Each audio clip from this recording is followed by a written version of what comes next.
As for me, it was the first time in days that I had gone to bed without my daily beat. A real shame.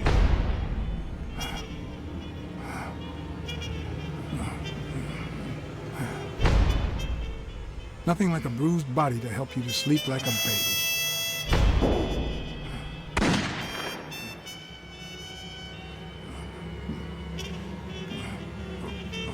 Maybe I should have given myself a beating.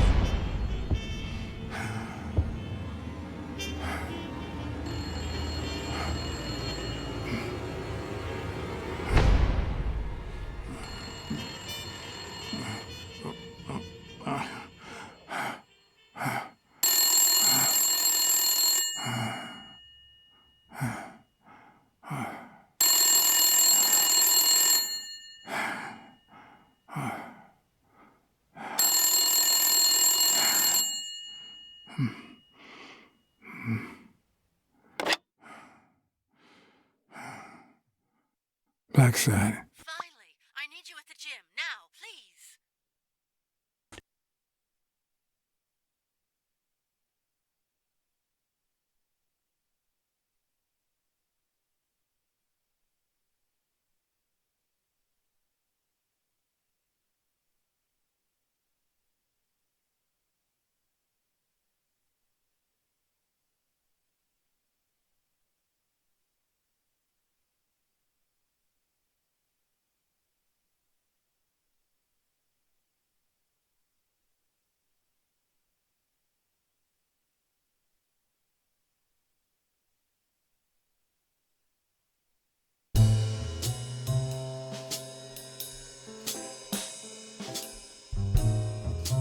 It was like this when I got here.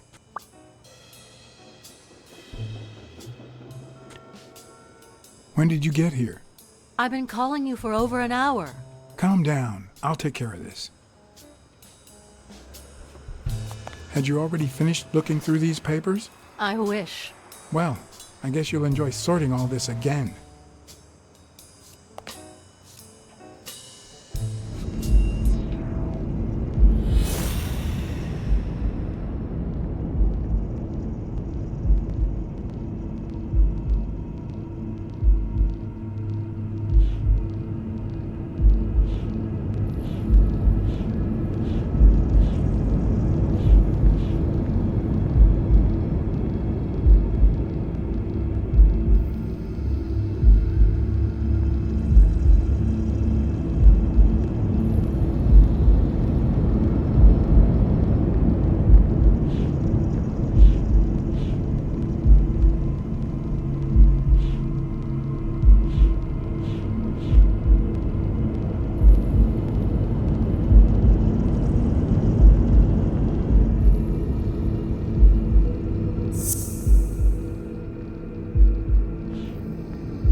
It's pretty clear that Helen Moore's cigarette case was a gift from O'Leary.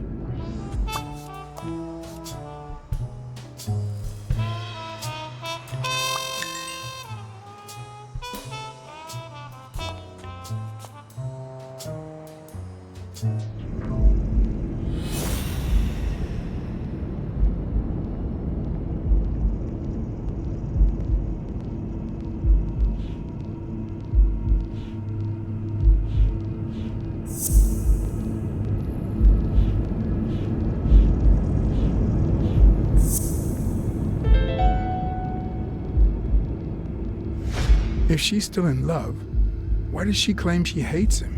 What is she hiding?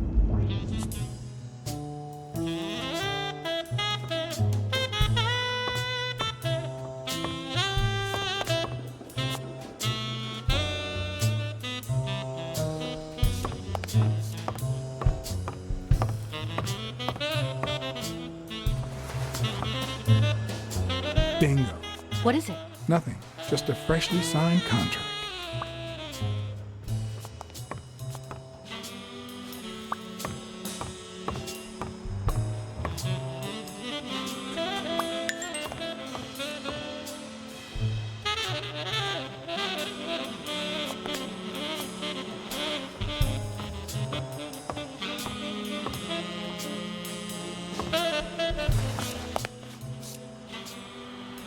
What are you doing? Do you like sardines? Excuse me? Do you like sardines? Ugh.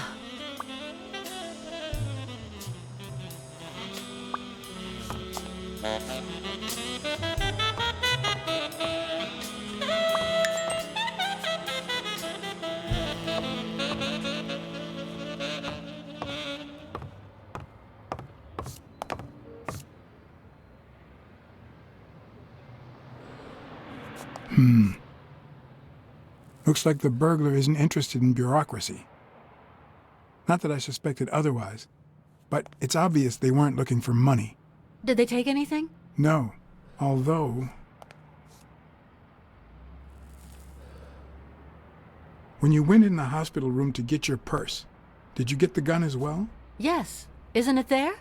I put it back. I'd rather not go through that again. That's too bad. It looks like they took it.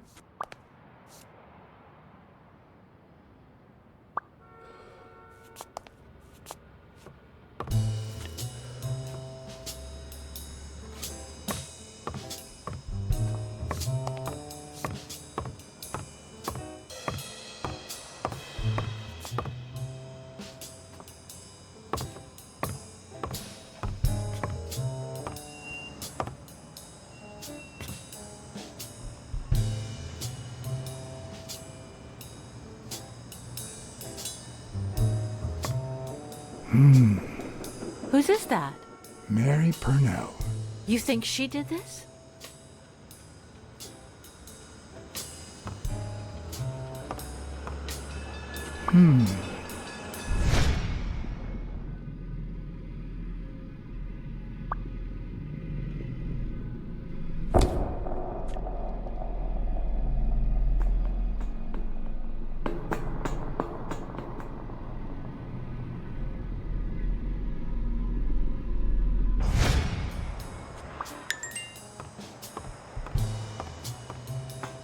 Wait here, please.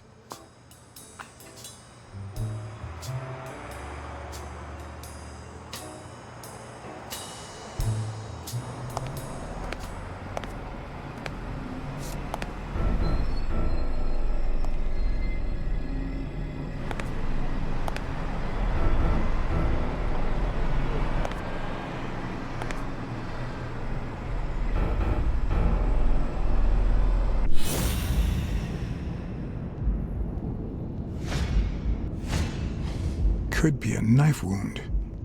The murder was brutal.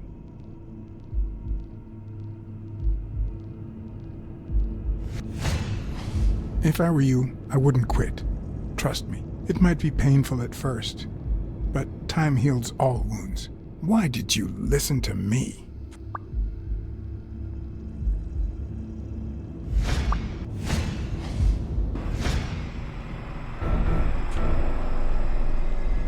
Dear Sonia, I need to tell you several things about your father. In fact, I know he would have wanted me to tell you. Among them, the fact that you co-own an apartment in Manhattan. Please call me. Yours truly, Mary Purnell.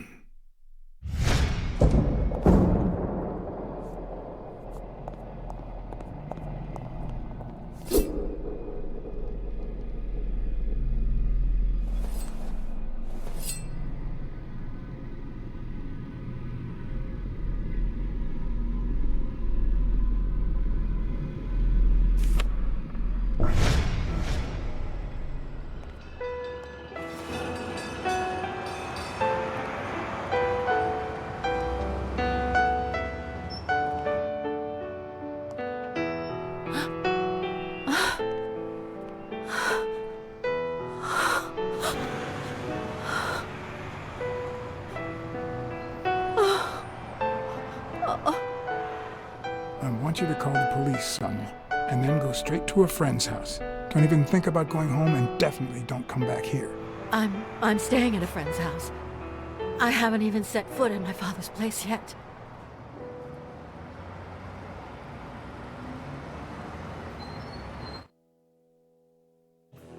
Good. Do you have the keys? If the murderer didn't find what he was looking for, that might be his next stop, if he hasn't been there yet.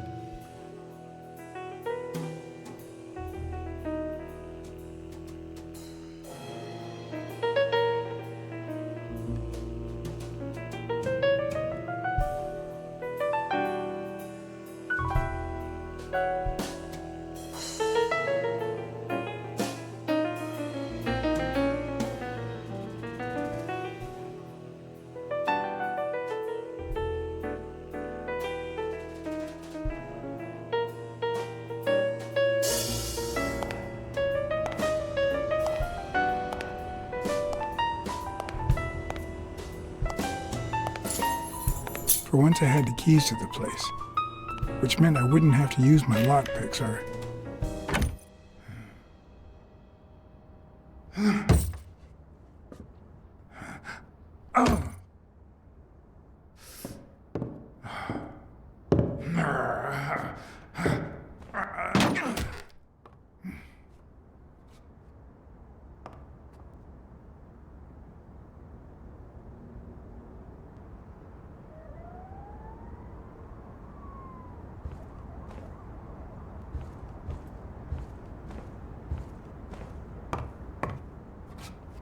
As I glanced at the telephone, I remembered the weekly password for O'Leary's illegal gambling operation, and the reward he had given me for finding Yale.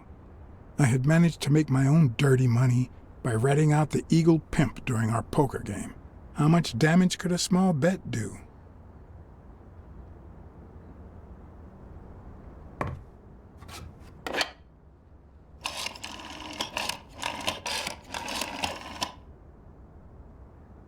Yes. Wild strawberries. Welcome, sir. May I ask for the beneficiary of your bet?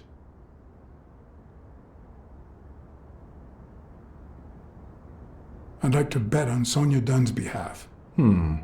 Event? Stone versus Yale, Madison Square Garden.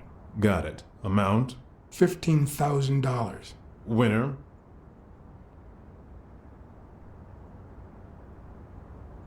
Yale wins. Place of delivery? I'd seen several locations written out in O'Leary's basement, but I could only remember one, courtesy of my new matchbox, La Iguana Pool Room. All right, sir. Good afternoon.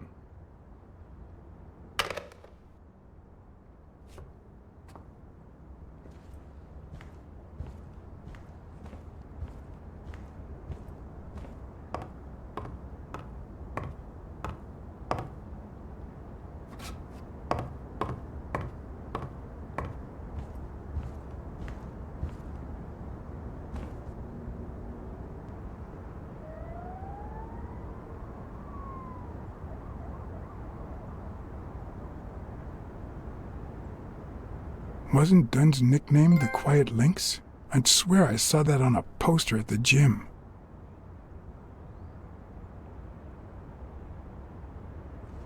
It looks like Dunn had already begun to move his things.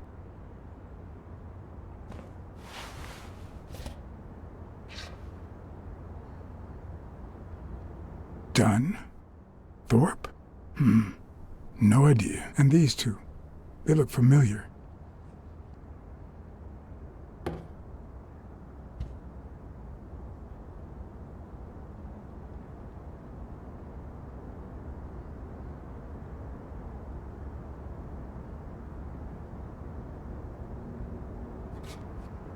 It's hard to believe that a pair of boxing fists could play something like this, although I'm sure he had the lungs for it.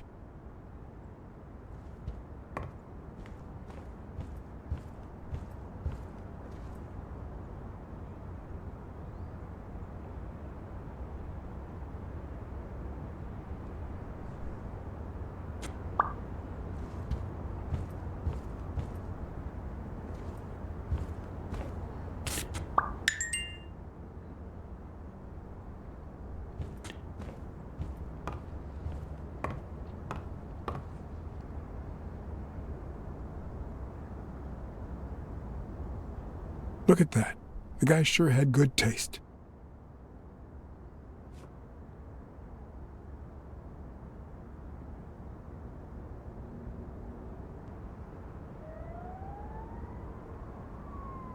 I see more art in a boxer's hypnotizing footwork than in certain modern paintings.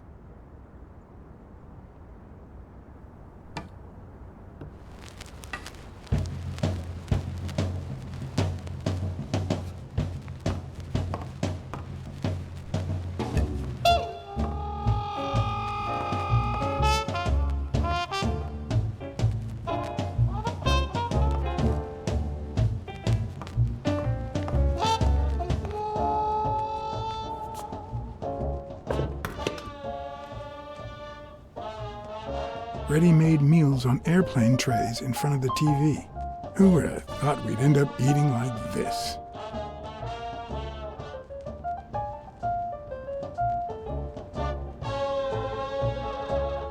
Dunn died 4 days ago, and that lettuce still looks okay.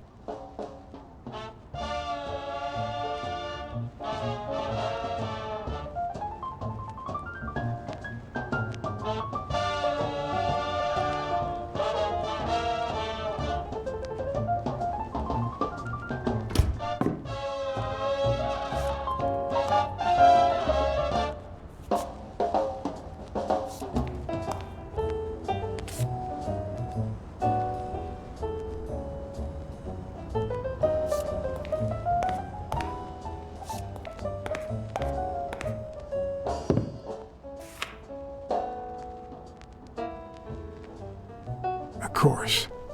Now I see how Dunn bought the apartment he was going to share with Mary.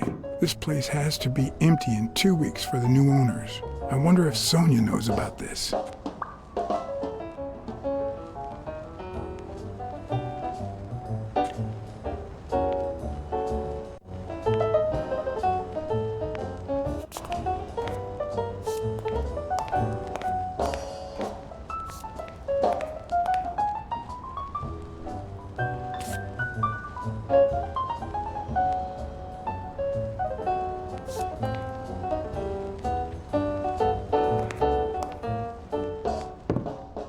Sardines. It's been open for a few hours.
Pretty clear that the burglar came by the house before heading to the gym, which means he probably didn't find what he was looking for in here.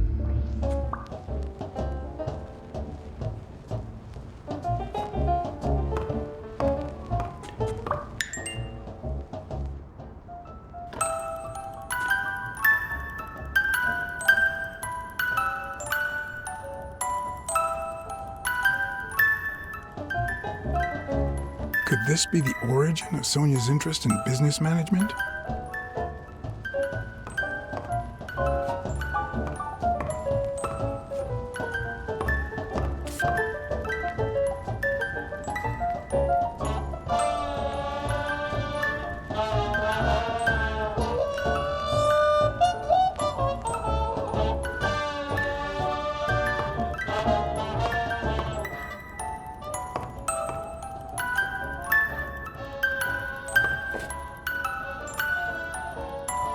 What's this doing here?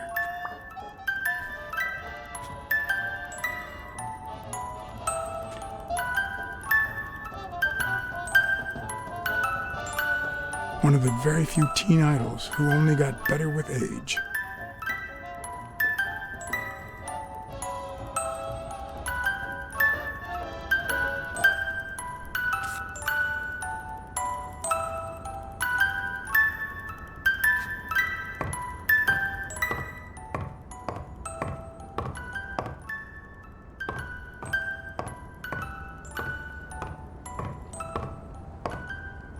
You still looked at her every morning, so many years later, with a new love? Maybe we don't need to forget. Maybe pain just transforms into, I don't know, something.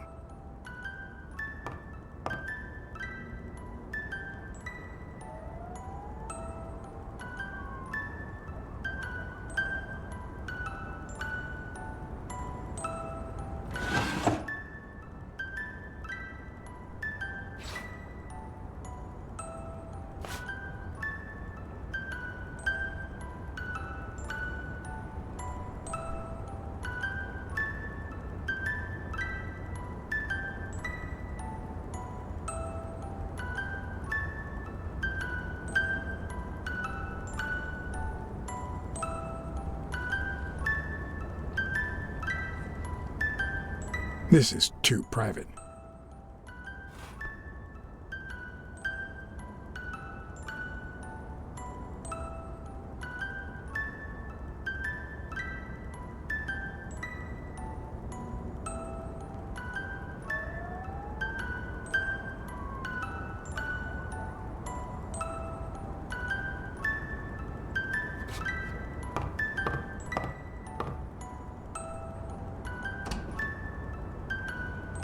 Another empty closet.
Is this how he got in?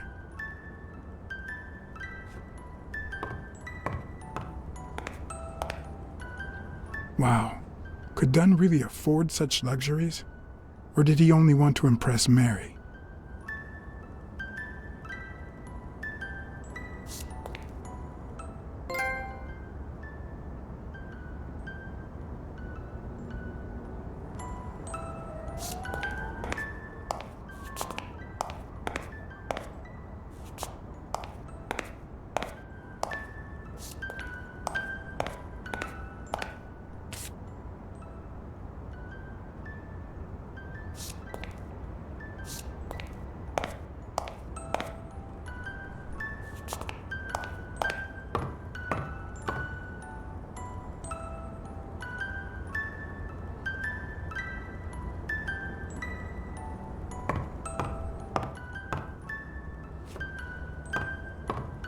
Elaine. I think that was Dunn's wife's name, according to Jake.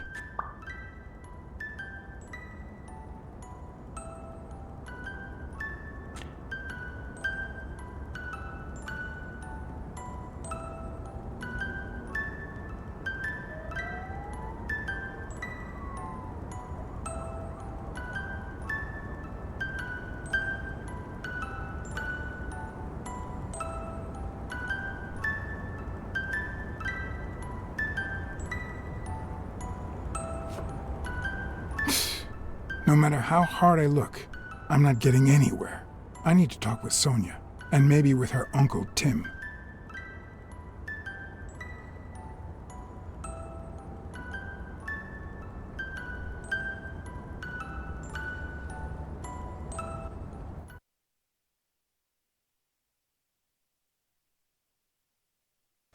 It brings back, I don't know.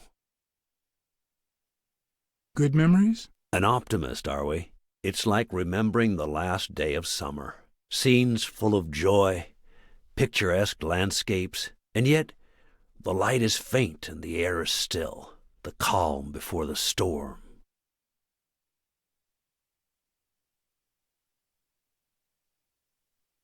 I know that feeling. I figured that much. I can see it in your eyes. We met in the Army. We were all professional athletes. They called us the Olympic Five. Who's the guy on the right? Angus Mitchell, our combat medic, and a doctor with the New York Warriors. It was Spanow who got him assigned to our platoon. Hey, isn't that Craig Spano? The guy on the Morley's billboards? Yes, indeed. Our captain.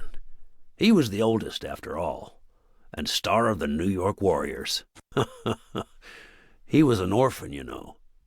But he loved the sport so much that he said baseball was his family. He was the one who had Mitchell assigned to our platoon. Was Dunn already boxing? Yes, he was. I had already seen him fight before I even met him. He was as humble in the ring as he was in life. He'd always let his rivals take the initiative. I remember how he barely dodged the blows. If you didn't look at his feet, it seemed like he wasn't even moving. And the footwork, pure dancing. You could almost hear the music. The song would play until his opponent was exhausted. Then came the drum roll, followed by Dunn's victory by KO. Who's the guy on the left? Ah, Viktor Sukovsky, the athlete. You've probably heard of his medals.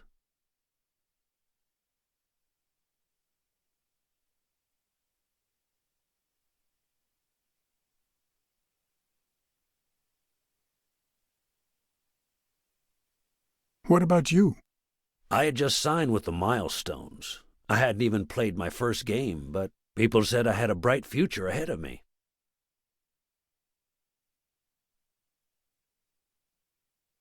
And you did.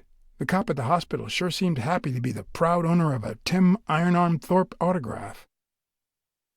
Who would have thought that I'd end up becoming Tim Iron Legs Thorpe? What happened? I fought the Nazis for 2 years, up there in the sky, over Europe. And I never set foot in a field hospital. 3 years later, I crossed the street without looking. And look at me now. What happened to all of them? Zhukovsky died the same day they injured Dunn. Dunn received an honorable discharge and came home. He quit boxing and opened his gym. Mitchell was redeployed to a field hospital. Spano and I continued in the same unit, but nothing was ever the same. You see what I meant with the last day of summer. And after the war, well, who the hell cares? I do.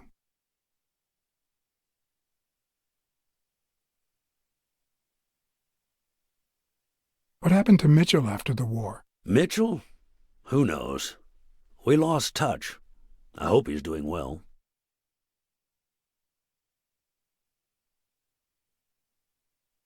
I think I saw Mitchell not too long ago, but I can't remember where. Seriously?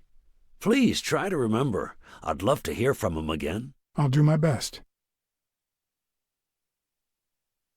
What happened to Spano? Well, you've seen the billboards. He made it big time. When I was forced to retire, I got him some advertising deals. That's how I founded this agency. But then, something happened to him. He became sullen. He fell out of shape, and slowly but surely lost touch with reality. He withdrew from public life and broke off our friendship.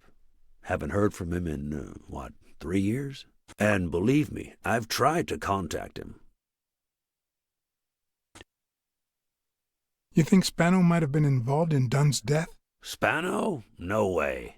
He and Dunn were always... Well, Spano's changed so much that it's hard to say. Allow me to double your wage. You have to find the murderer. Maybe Dunn stayed in touch with Mitchell or Spano.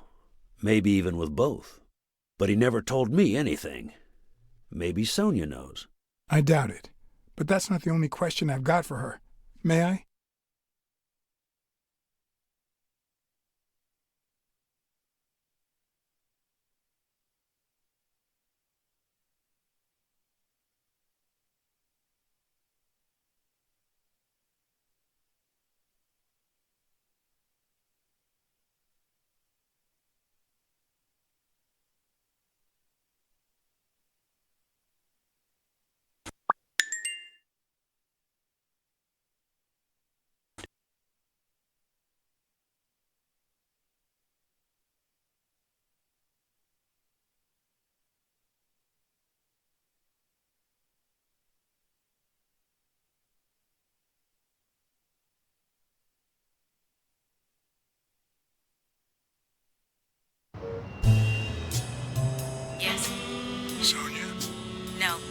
not here. Who's calling? Where is she?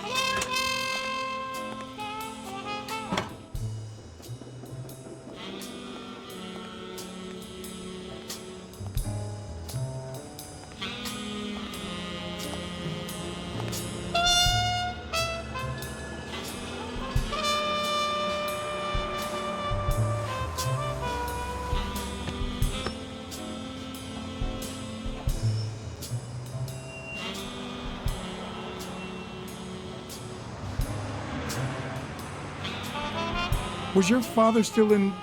Have you ever wished you'd never been born? What? Yeah, sometimes. Then we're both in the same boat. First time was right after moving to New York. I hated my mother. She was the reason we moved from the countryside and the smell of freshly mowed grass to this dirty city and the smell of medicine. Her medicine. The second time was after she died. I hated myself for having hated her before, for not having loved her enough. The third time was when my father shut himself off. I hated him for that, for abandoning me, for giving in to the booze. Now he's dead, so take a guess.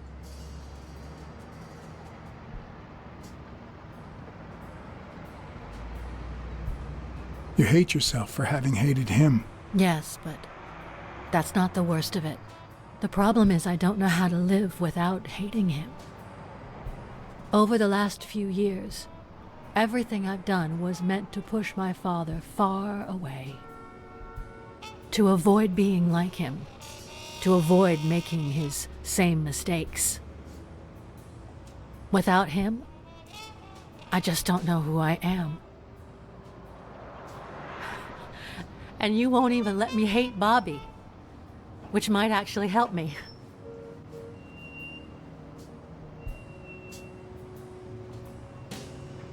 Bobby Yale is innocent. He doesn't deserve your hate. Don't you think I know that?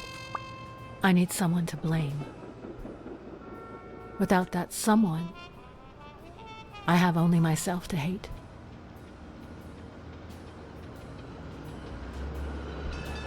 Hate me. A good detective would have found the killer by now. That's nonsense. You've already come so far. I'm sorry I haven't been a little more grateful. In any case, you shouldn't hate yourself. You are... No, you have such good qualities.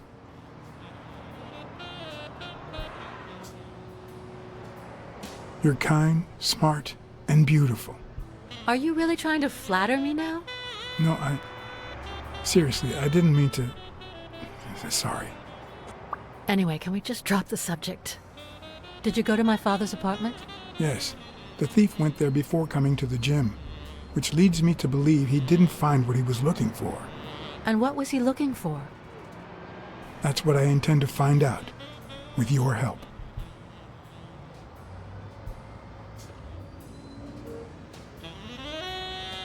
Your father sold his apartment. The new owners move in 2 weeks. What? I'm sorry.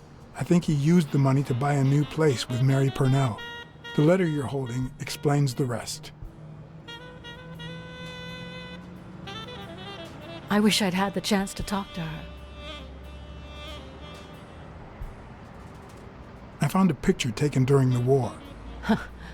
The Olympic Five. Did you meet any of them, besides your father and uncle? Well, Uncle Tim actually isn't my uncle. No? He and my father loved each other like brothers. Did he tell you that he saved his life? Thorpe saved your father? They were flying over Brittany in a 3-unit fighter plane. Zukovsky was the pilot, my father was the co-pilot, and my uncle manned the machine gun. Suddenly, enemy fire killed Zukovsky and injured my father, which is why he never boxed again. My uncle jumped out of the gun turret, ran to the cockpit, and managed to pilot the plane to safety. Oh, The times my father told me that story. And now...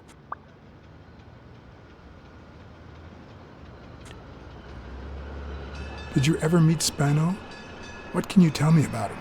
I think I saw him once, but I was just a little girl. I think my uncle turned him into a star. That was a long time ago. I found a baseball glove with Spano's autograph in your room. Oh, I've never seen it. My father must have put it there, although I don't remember him having a signed glove. Did you ever meet Mitchell, the doctor? Mitchell? The lizard? No, never. Why? Oh, nothing. I think I've seen him somewhere.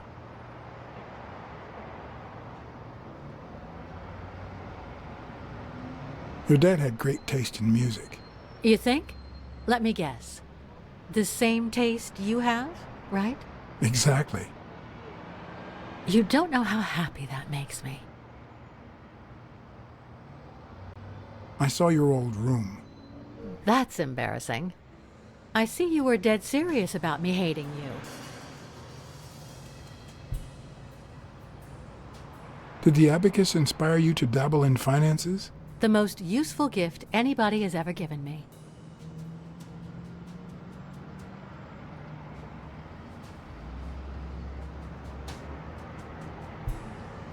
A gift from your Uncle Tim? He used to say that in this day and age, a woman should know how to count. My father didn't agree, but he didn't oppose it either. People thought he was a liberal because of his attitude towards racial issues. But at home, things were different. It's odd that there are practically no toys or memories of your childhood in the room, except for a small music box. That box? It might just be my last happy memory.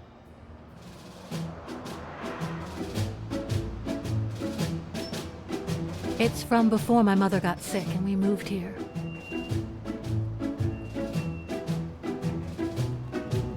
I loved reading stories about pirates. So my father drew a treasure map for me.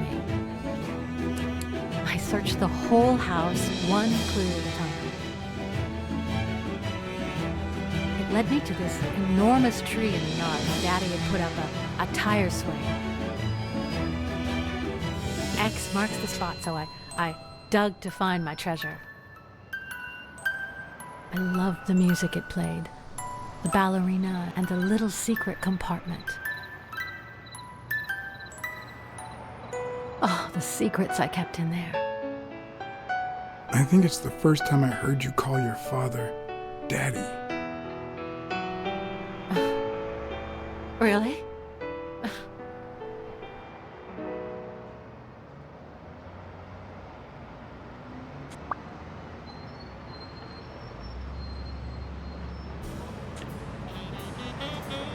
I'm also a fan of Frank Papaglia.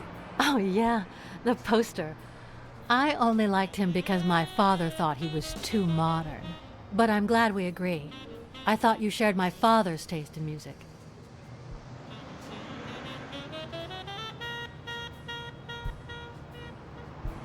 Are you cold? A little. Maybe I should go. Anyway. Thanks for the company.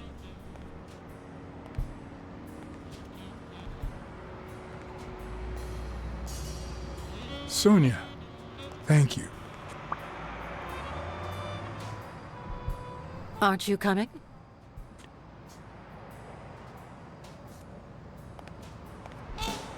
I knew I was looking at a solution, but what exactly needed solving?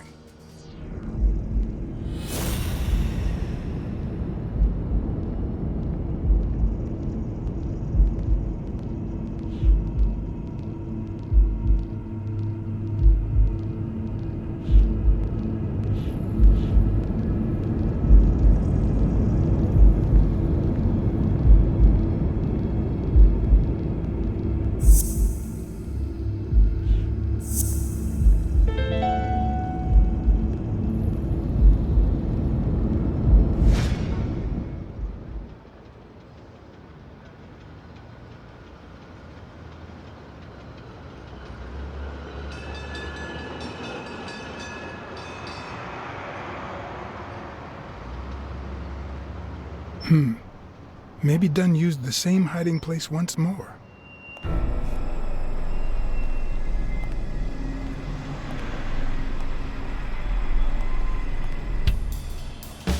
I'll never understand why detectives and criminals bluster while they fight each other in the pictures. What a waste of breath, focus, and energy.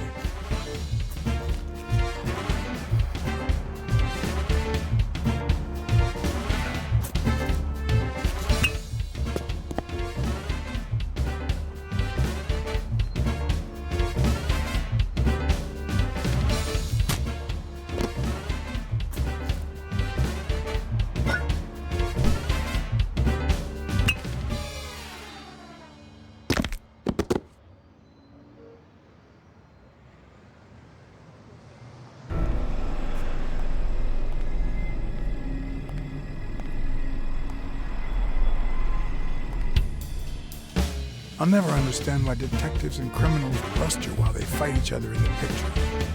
What a waste of breath, focus, and energy.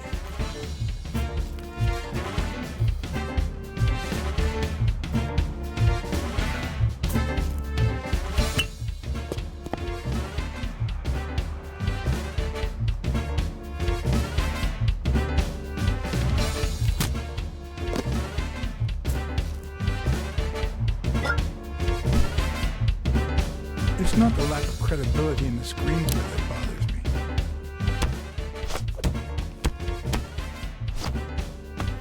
Plus, it's actually pretty handy.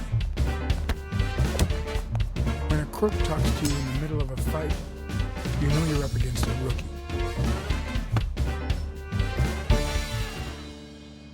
And if he doesn't even say, "Help me, please,"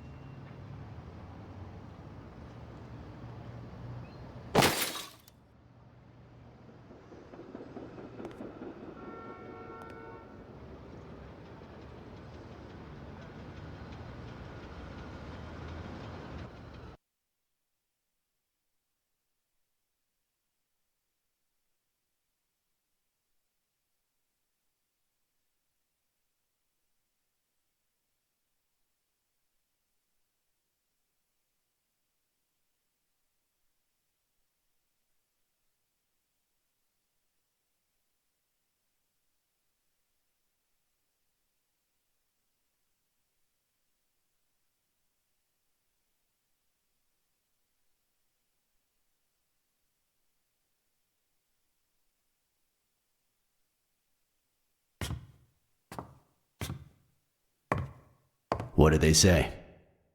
nothing serious. I lost another one of my 9 lives.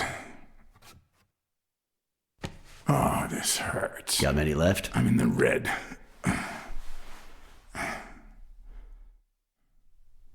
He hasn't woken up yet? Nope. We're gonna be here a while. Vulpine, 7 letters.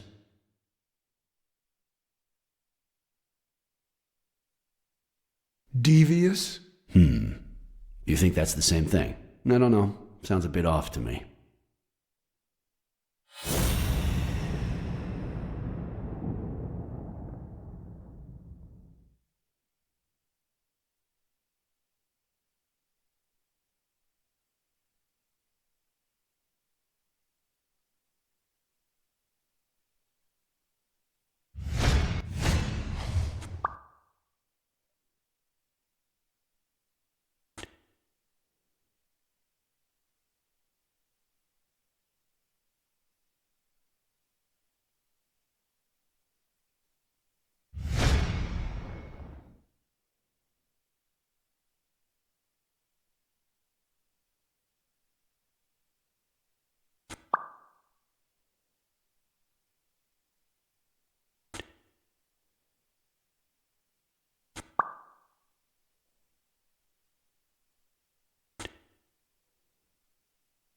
Wait, I know.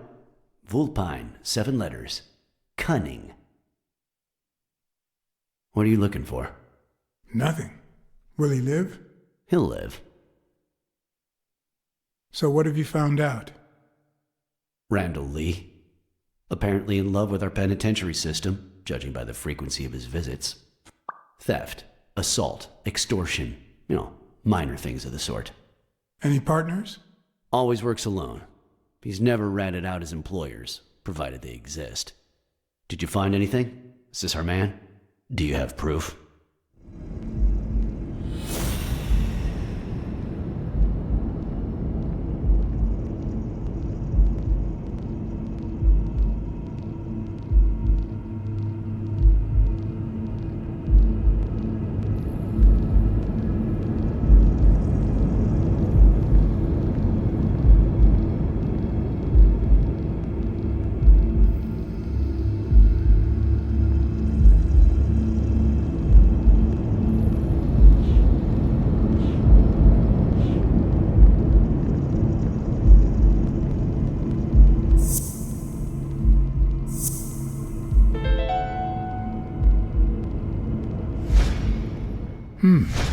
It looks like we know who tore his pants following Mary Purnell up to the rooftop.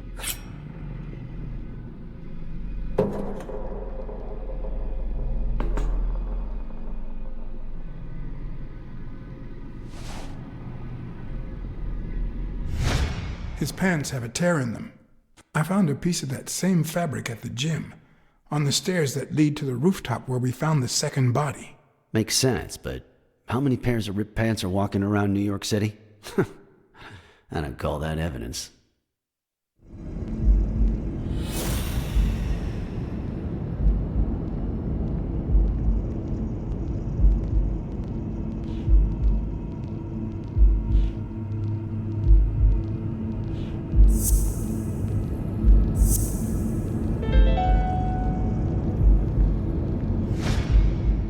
The guy who broke into the gym in Dunn's place has a thing for sardines. Did you smell his breath? Right, because there's only one sardine fanatic on this side of the Hudson.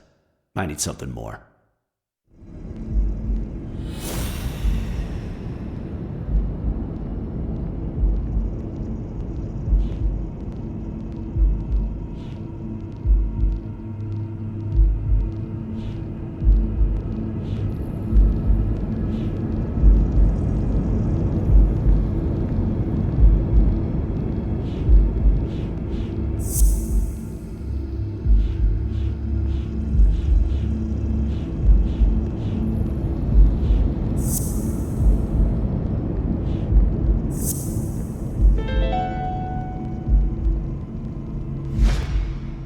I saw footprints from those very same shoes next to both the gym murders. Unless you're telling me that shoe is a limited edition, I'm gonna need something else.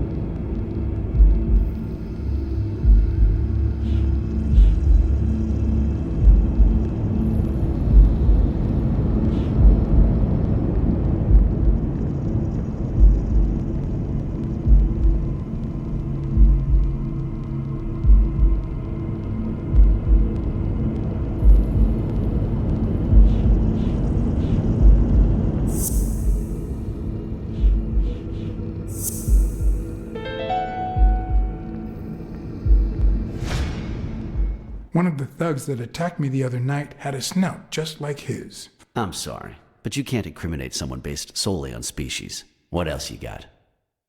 What more do you need? I've given you 4 pieces of evidence. None of which are conclusive. He tried to throw me off the rooftop. Yeah, you're right. I'm sorry. He's our man. No, he's not our man. Make up your mind. He's just a puppet. Someone is pulling his strings. Could it be Yale?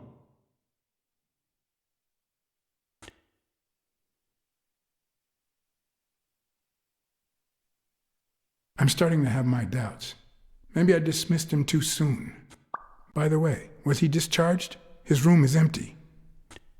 They let him out yesterday. He's in police custody now. You can tell he's an athlete. Made quite the comeback. Anyone else would have taken 10 times as long. Anyway, he better be fine. You know they've ordered me to escort him to Madison Square Garden on the day of the fight.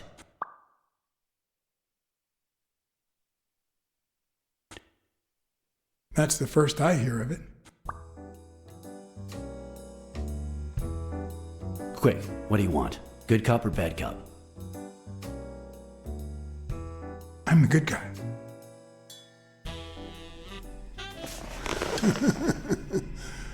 Good thing someone took out the trash. No wonder you were saved by garbage, you piece of trash. But you're gonna wish it hadn't. Go to hell, you dog. Don't pay any attention to flat feet, Mr. Lee. Yeah, you're in a tight spot, but there's always a way out. We have proof that you killed Joe Dunn and Mary Purnell. I'll call your bluff. You ain't got nothing. Are you acquainted with our usual witness program? For a modest sum, they'll say they saw your sorry snout when and where we tell them to. Cut the crap, Smirnov. You know we've got conclusive evidence. However, we can offer you a deal if you tell us who hired you. What can you offer me? We could significantly reduce your sentence. I could testify that you helped me on the rooftop. That's a start, but it's not good enough. I want in on the witness protection program. New city, new job, new identity, and a clean police record. That's the only way I'll talk. Meanwhile, I want police protection 24/7. I'm afraid that... Whoa! Watch out!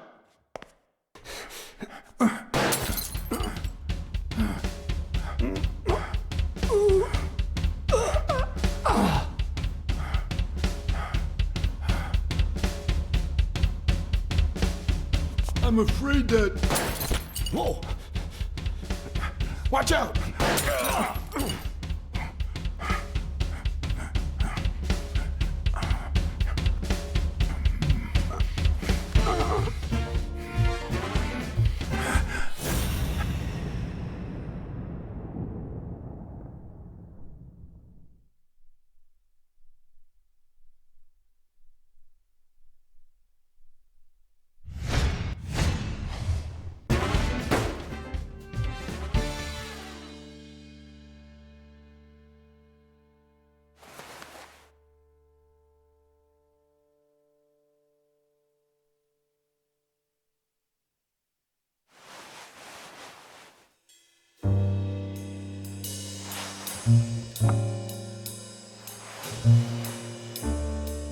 Luckily, Smirnov's wound wasn't as bad as Randall's. Unfortunately, the police found nothing on the nearby rooftops. Our best shot at finding the killer was gone, so I went back to my previous lead.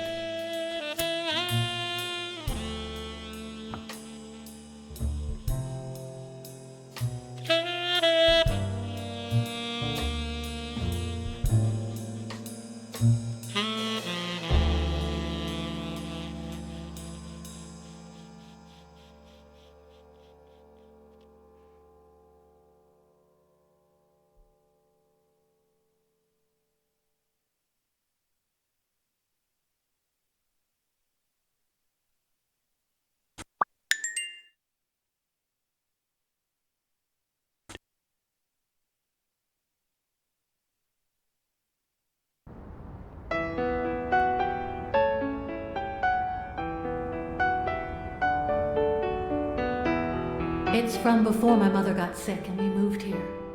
I loved reading stories about pirates, so my father drew a treasure map for me. I searched the whole house, one clue at a time. It led me to this enormous tree in the yard where Daddy had put up a tire swing.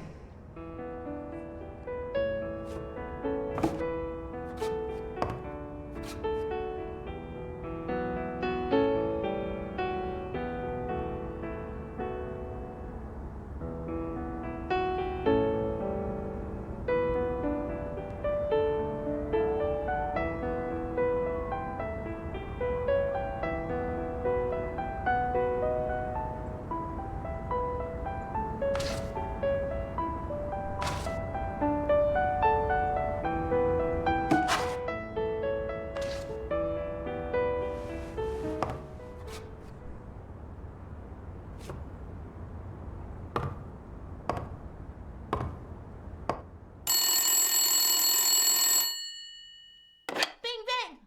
Hello, Smirnoff residence. You're Blacksad dead! here. No, I got you with my lasso! Can you quiet down, kids?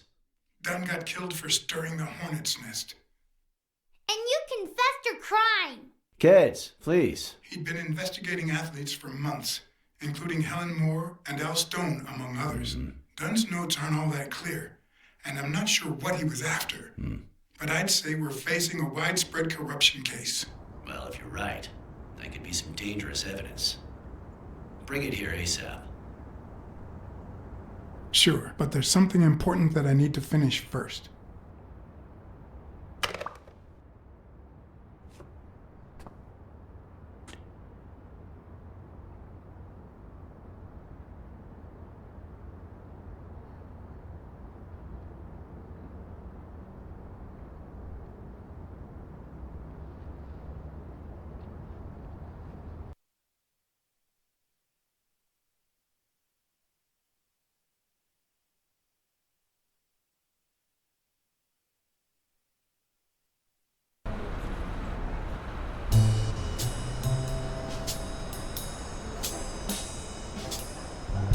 I wanted to follow a certain lead on my own before Smirnov had the chance to see anything.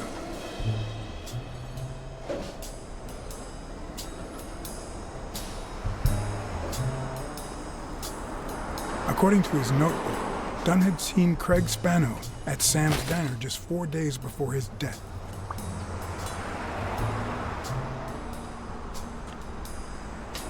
Get out of here, pussy!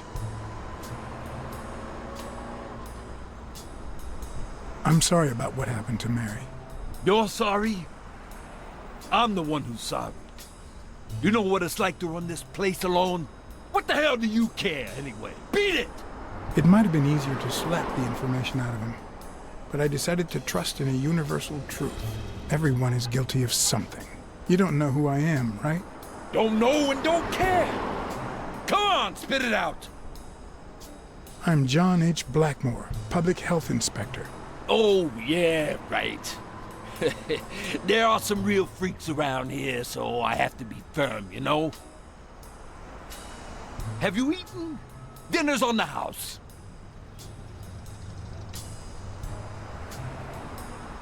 After you answer my questions. Sure, go ahead. Your call. Always at your disposal, Inspector. Ask away. Fear turned him soft and made him talk. Sure enough, Dunn had been there a few days back with a chimpanzee who matched Spano's description. Apparently, the guy still lived with his father. Dunn said he couldn't stay there a day more. For the time being, he would move into his place.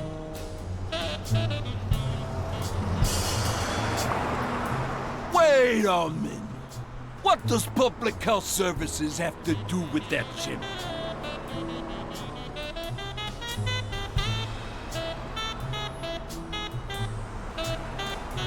We worked together at the Consumer Protection Office. He came in pretending to be a client, and you insulted him. Me? Whoa, I barely even talked to him. Which is even worse.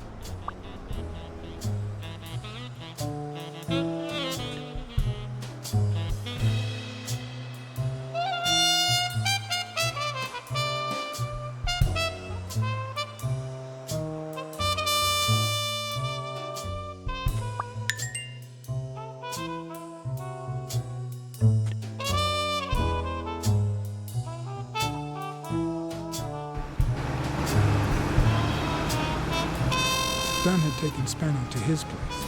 I wanted to believe that when Randall Lee broke into the apartment, Spano fled to his former address. But where could that be?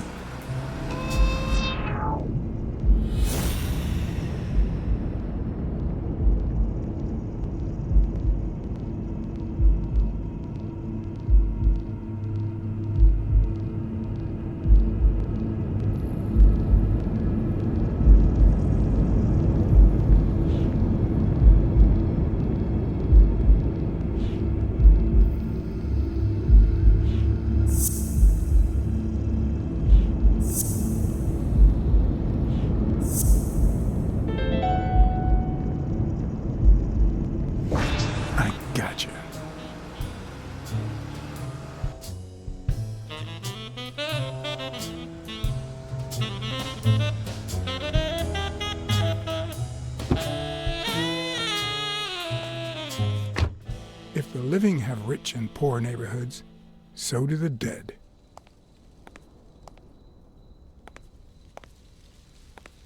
In the mid-19th century, Greenwood became the resting place to the city's most distinguished citizens. Thinkers, scientists, writers, inventors, artists, businessmen, politicians, police officers, thieves, pimps, and murderers.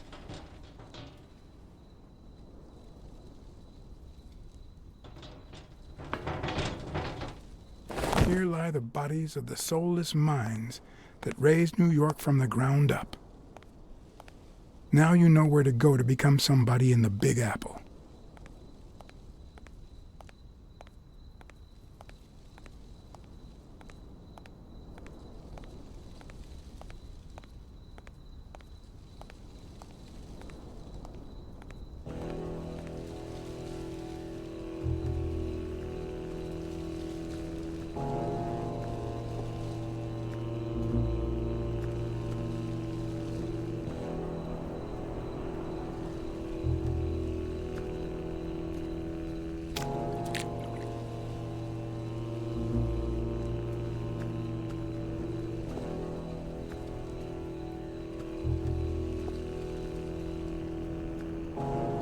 I've never trusted angels.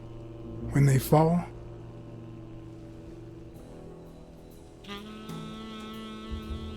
they turn into demons.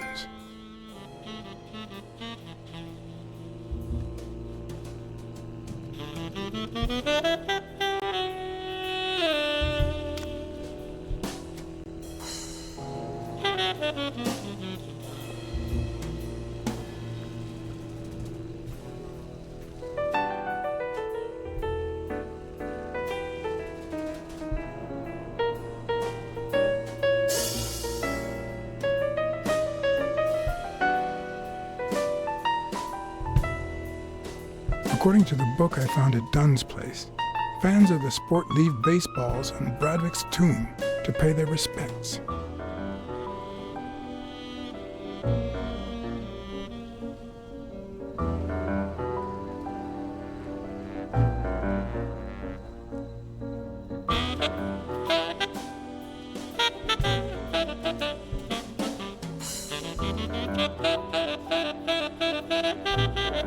It'd be even better with a skull between the bats.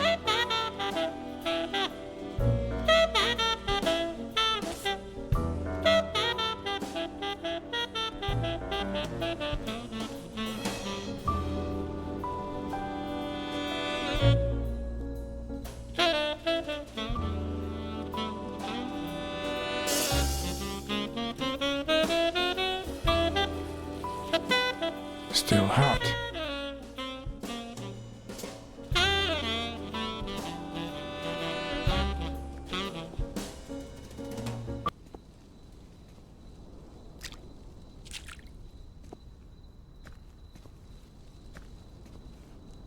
A Celtic cross. Supposedly, the ring keeps the devil at bay by reflecting the sunlight. Really handy at this time of the day.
I found a baseball glove at Joe Dunn's place.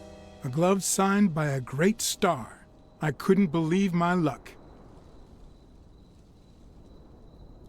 I've always been a New York Warriors fan, although, to be honest, they're not what they used to be. Yep, they just haven't been the same without Craig Spano. Joe Dunn met with someone at the diner, close to his gym. Then he took that person to his house, so that he didn't have to live at the cemetery. I would have never guessed the person's identity.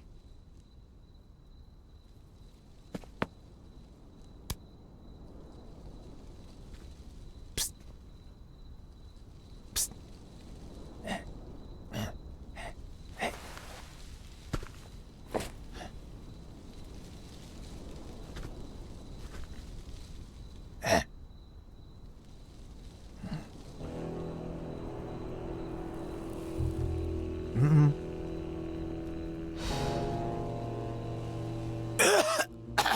Morley's are the absolute worst.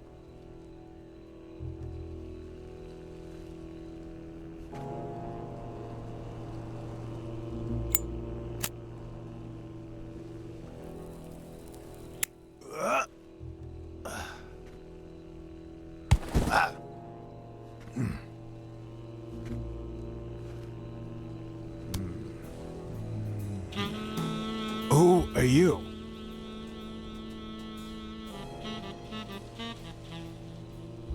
I'm John Blacksad, private investigator. How's Joe? One question at a time. It's my turn.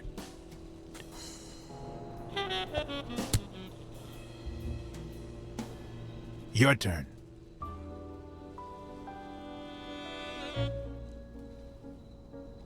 Why are you hiding here? Because I fear for my life. Because this is the only place where I feel safe. Because Joe took me to his home. But they went looking for me there too. What did he want from you? And who wants to kill you? One question at a time.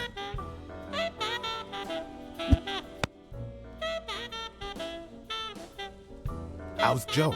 What would happen if I told him the truth? Would he lose it? Could I take that chance?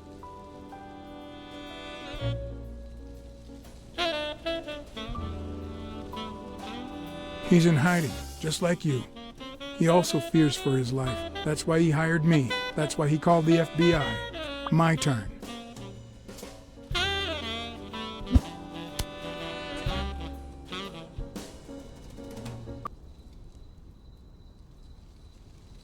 Why are you hiding here? Because I fear for my life. Because this is the only place where I feel safe.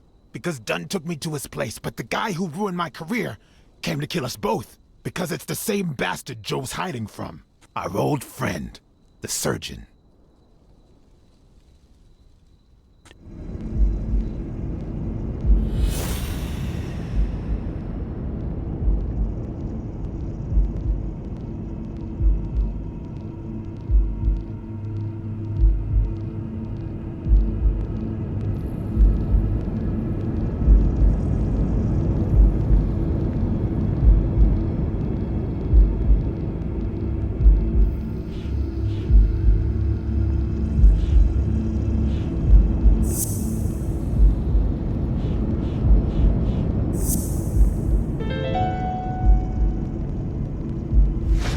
Is Mitchell the surgeon? Is he the person behind all of this?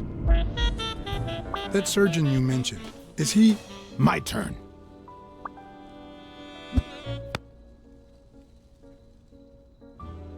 I want to know why I should trust you.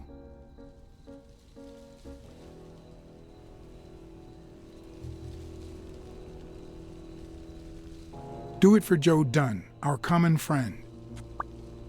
It's my turn. That surgeon that you mentioned, is he in this photo I got here? Ow! Hey!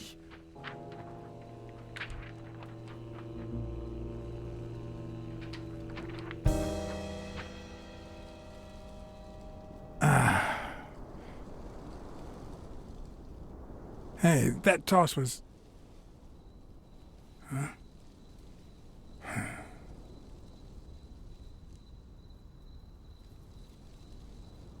Both my ear and my self-esteem would hurt for days. But at least I had a new lead to follow. The surgeon. The bastard had avoided my scrutiny by passing as a hospital doctor. But now, all of my senses were on guard. No matter how good the disguise, or how well he hid, I would find him.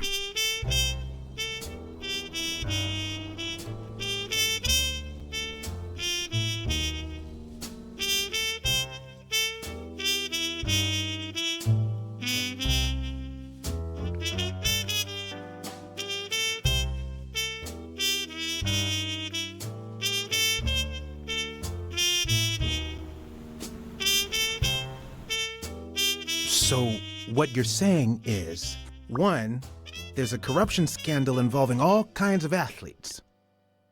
2, our puppet master is a surgeon named Mitchell, a man who happened to fight in the war with Dunn, right?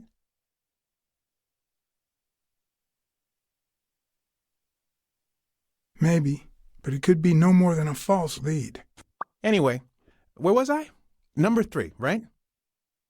3, since Dunn was on his trail, Mitchell, or whomever, hired an anteater to get rid of him. Then, since you were also shaking the wasp's nest, he went after you. But the anteater made a mistake, and Mitchell, or whomever, killed him to cover his own tracks. And, wait, 4, the key to all this lies with a common friend of Dunn's and Mitchell's, Craig Spenow. Do you really trust him?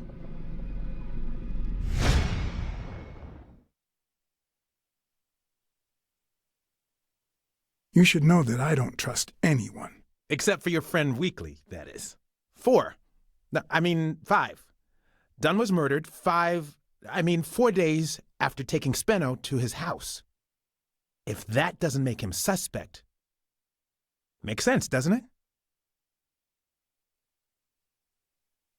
Nah, it doesn't add up. Why not? Just a hunch. Let's follow up with the suspects. You told Smirnoff that you're starting to have second thoughts about Yale's innocence. But what about O'Leary? 6.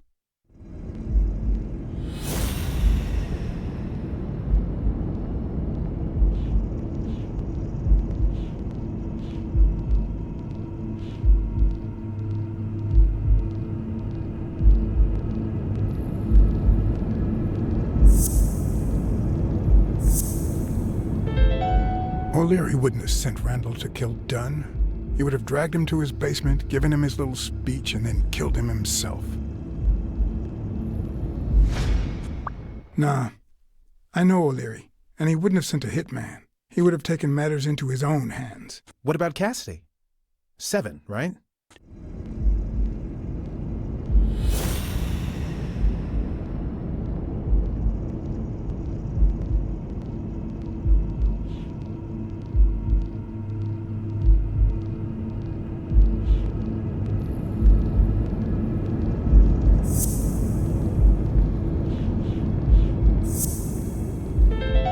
I think it's safe to rule out Cassidy as Dunn's murderer.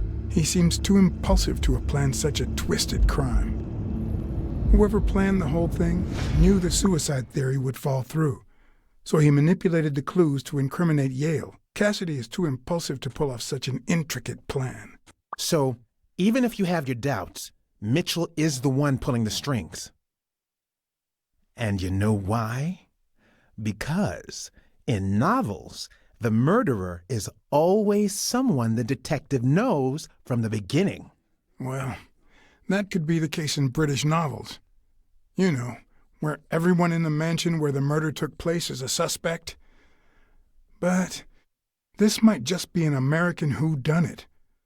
where the detective doesn't even meet the culprit until the last scene. You mean we still don't know who's pulling the strings? I didn't say that. How did it go with Helen Moore? I didn't get anything, even though it started out really well. I asked to interview her along with her boyfriend, Al Stone. Since I'm a big shot, they were happy to oblige.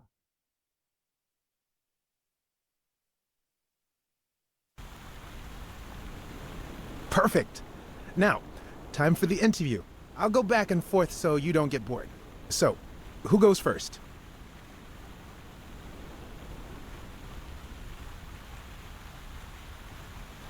Here's a question for Al.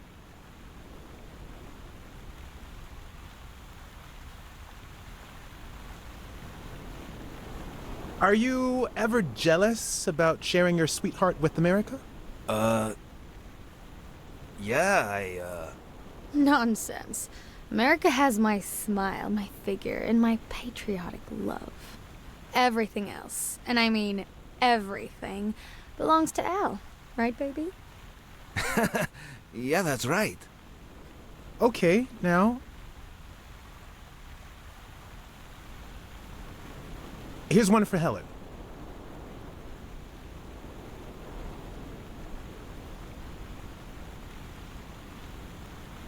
Can you tell us how much Champies pays you to endorse them? Sure, honey.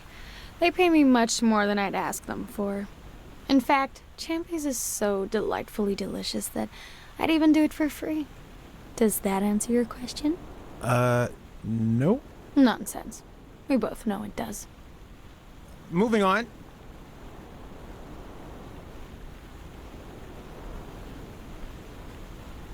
Here's one for both of you.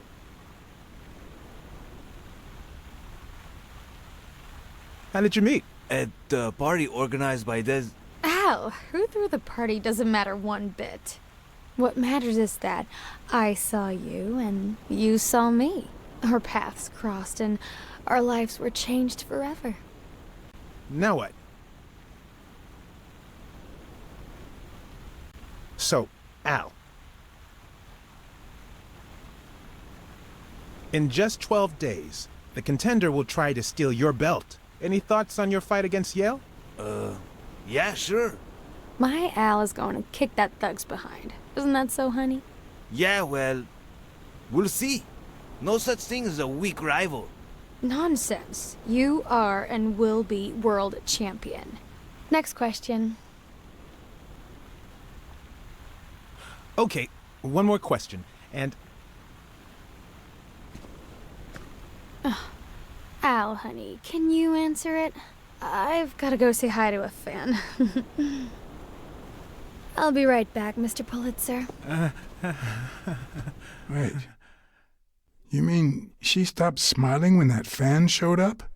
Yeah. Could you describe him for me? I'll be able to show you something as soon as I'm done developing these pictures. And actually, I thought it was odd, too. So while I continued to interview Stone, I managed to take some pictures of Moore and whoever her mysterious fan was.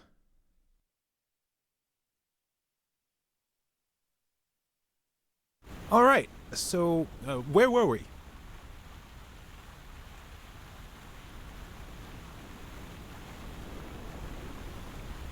Your manager is Frank Cassidy, president of the Boxing Managers Association of New York. According to him, only boxers working with member managers should be allowed to compete. What do you think about that? Cassidy is a great manager, really. No complaints there. And the work he's putting in as president of the association is really valuable. But, I don't know, maybe in this case, Joe Dunn was right. Wait, no. Could you keep that last comment off the record? You know, on the down low. My lips are sealed. In just 12 days, the contender will try to steal your belt. Any thoughts on your fight against Yale? Well, supposedly the odds are in my favor, but there's no such thing as a weak rival. And, you know, Bobby Yale might be young and going through a rough patch, but he's had an amazing streak, so I'll do my best.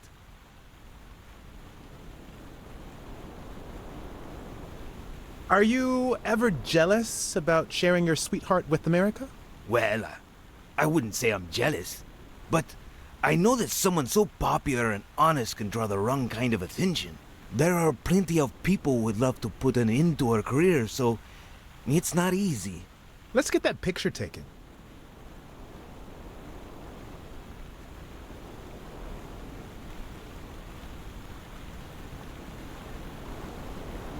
Okay, now raise your head and your arms up like you were celebrating a victory. Like this? Exactly. Wait, I accidentally moved. Stand still. I'll take another one. What's with me today? Don't move, please. Now we got it. Should we keep at it? I'm going to take one more, all right? Let's see what you think about this. Close your eyes and rest your chin on your fist. The boxing thinker. Like this? Exactly.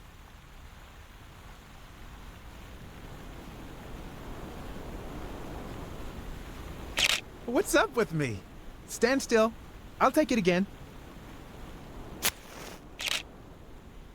I can't seem to get it right. Don't move. It's about time. Finally, we're all set.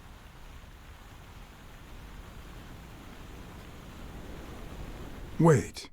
So, are you telling me the photos are developed? Or is that what you said to Stone? Both. Just look.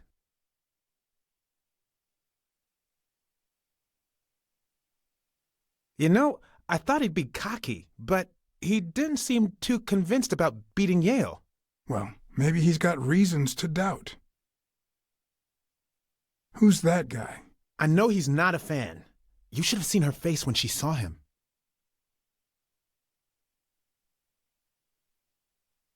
The boxing thinker, the boxing poet. Boxing just might turn out to be the intellectual sport of choice. I think she only smokes when she's nervous. What was making her nervous? That's a decent picture, but it doesn't tell the truth. Huh? Of course it's the truth. I was there. Stone isn't as strong as he looks, and Moore certainly doesn't need him to lift her up.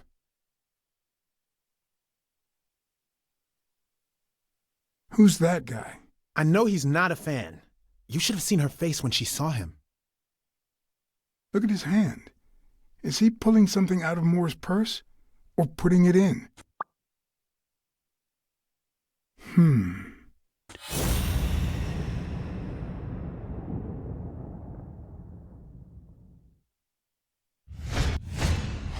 I've seen that matchbox before.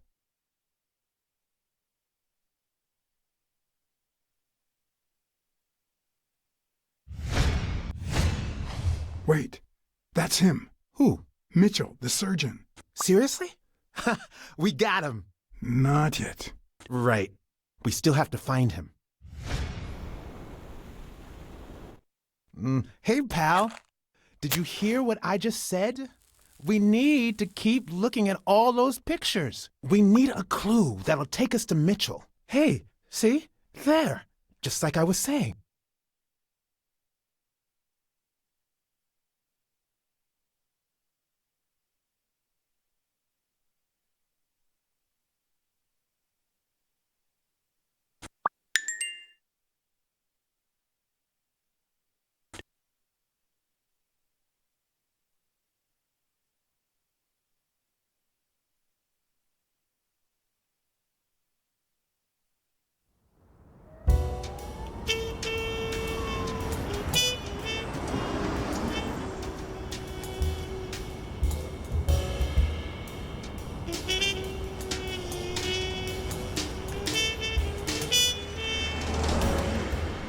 Brawls aren't even the worst part of my job.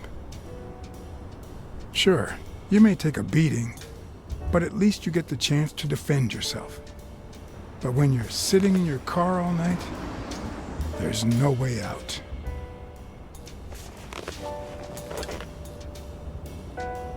Your legs cramp up, your back and neck feel stiff, your entire body aches to be somewhere else. It's boring and repetitive.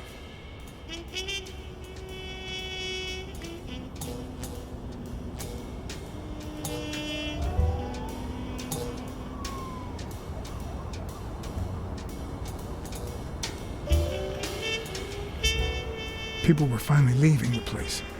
The bar was about to close. And I hadn't seen Mitchell go in or out.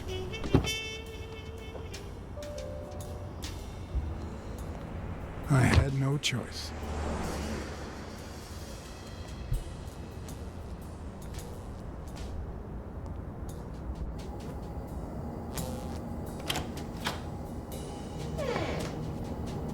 I see you took me up on my invitation. And you're smart. You knew not to come until my anti-fur regulars had all cleared out. I can't say no to good advice. Or good bourbon.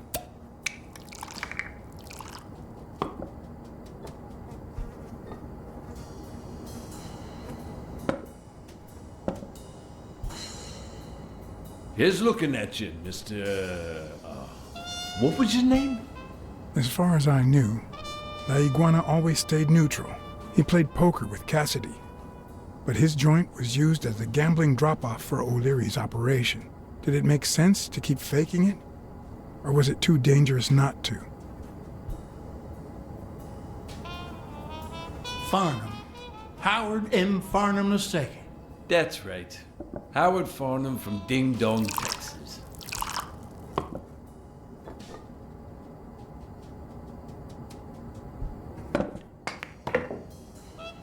You're a natural. You're even better at pool than poker. This here's much easier. No cheating. You barely flinched when Cassidy decided to teach that ego a lesson.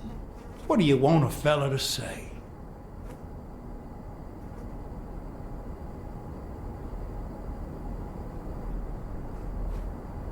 Between you and me, partner, this ain't my first showdown. We all got our own lethal barber.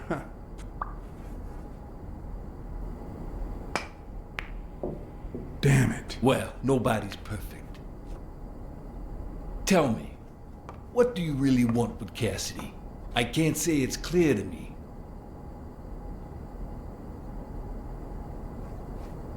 I'm looking to start a boxing managers association in Texas. I could really use Cassidy's know-how. Don't worry about it. I was only curious. So, what about me? What do you want from me?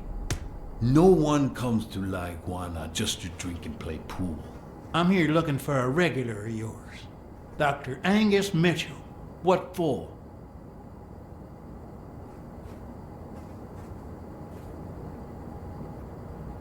We fought together during the war.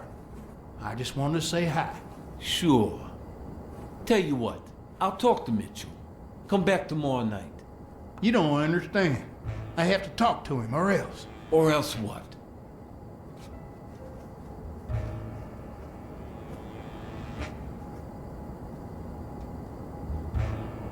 I don't think Cassidy would be too happy about the role this here dump plays in O'Leary's gambling operation. You follow me? Son of a bitch. All right. Give me your phone number, and I'll give you a call when Mitchell shows up. No. You're gonna call him right now, and you're gonna give him this message. But when you're sitting in your car all night, there's no way out. Your legs cramp up, your back and neck feel stiff, your entire body aches to be somewhere else. It's boring and repetitive. It's so bad that your thoughts spiral in a never-ending loop. Like when you're stuck in your car, on surveillance duty. The owner of La Iguana was supposed to tell Mitchell that a certain anteater was still alive, and that it was only a matter of time before he ratted him out. With a bit of luck, that would make him nervous enough to force his hand. Now all I had to do was follow him.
He went in without it. I wonder what's in it.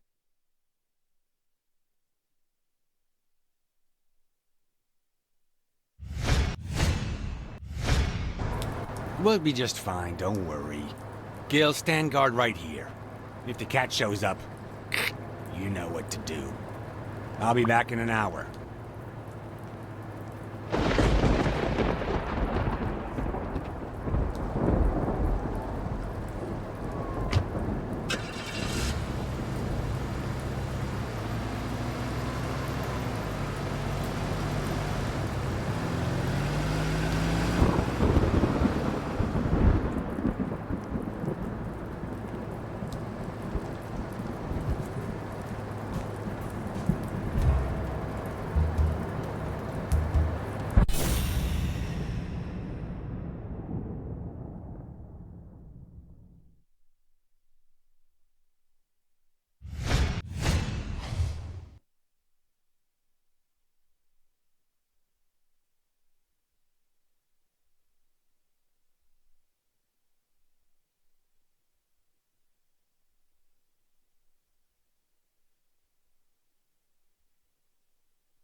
Could I take him by surprise from over there? Although I don't know how I'd get there.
did mess up a guy's face with an extinguisher once, but this kind is too heavy for my current needs.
What does this place have to hide?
Will I need help?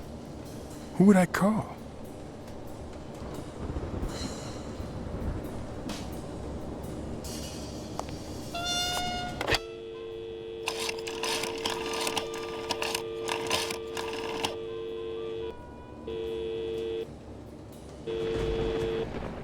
Wiggly here. You're what's... Pier 36, the 6th sea-facing warehouse coming in from Montgomery. John? Is that you? Meet me in an hour. What's going on? Bring your camera. I just gave you the scoop of your life.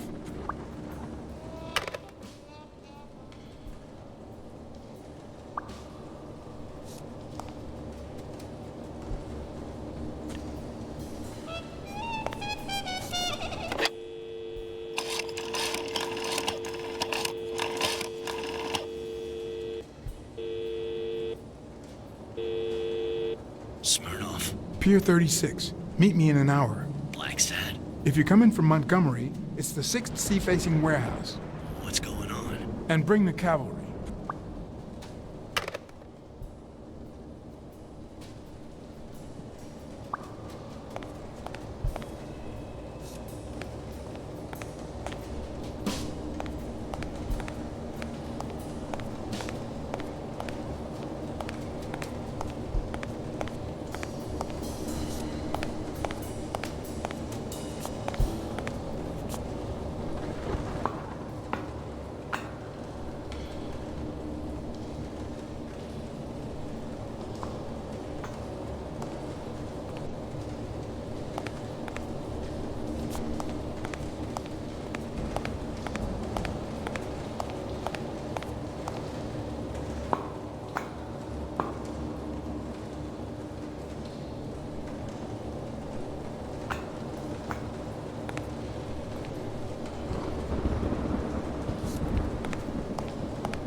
According to this, the warehouse belonged to a Canadian import company.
It could be an Ojibwa totem pole, in which case, the top animal would be a crane.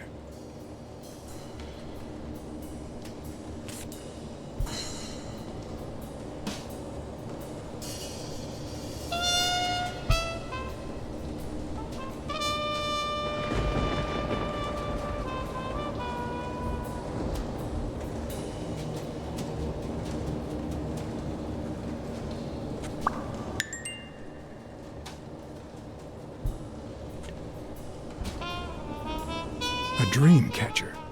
It's supposed to protect children during the night, trapping all evil in its spider web. If I'm not mistaken, these are incense sticks, used in cleansing rituals.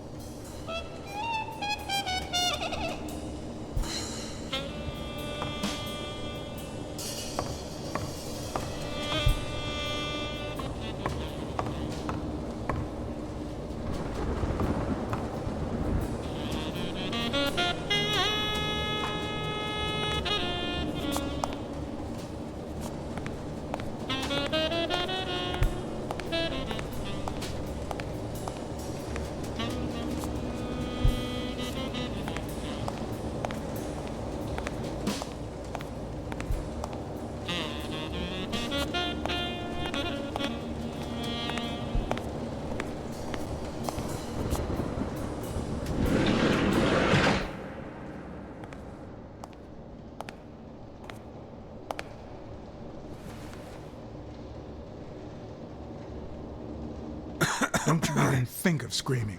I might not even talk.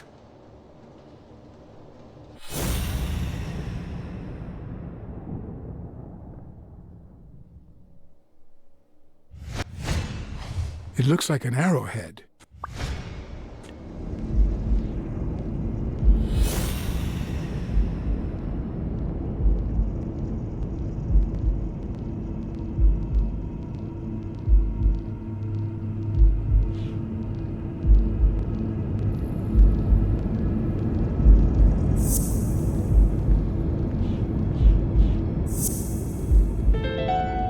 Everything seems to prove that Gil is a Native American, and I'm almost sure that the woman in the picture is his mother.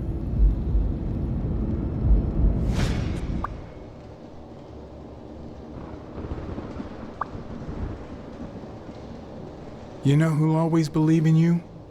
Your mother.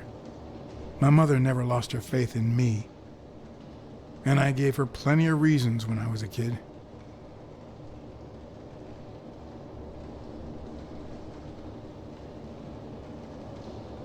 It all started with something as stupid as keeping the change when she sent me for groceries. Then I started stealing fruit from the street stands, and finally I turned to pickpocketing. Somehow my mother managed to keep me in school until I got into college, but I never gave her reasons to believe in me then either.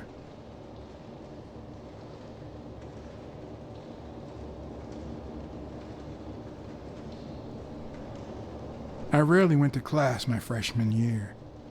Obviously, I was never a sophomore. Then Pearl Harbor happened. I got drafted and sent to Europe.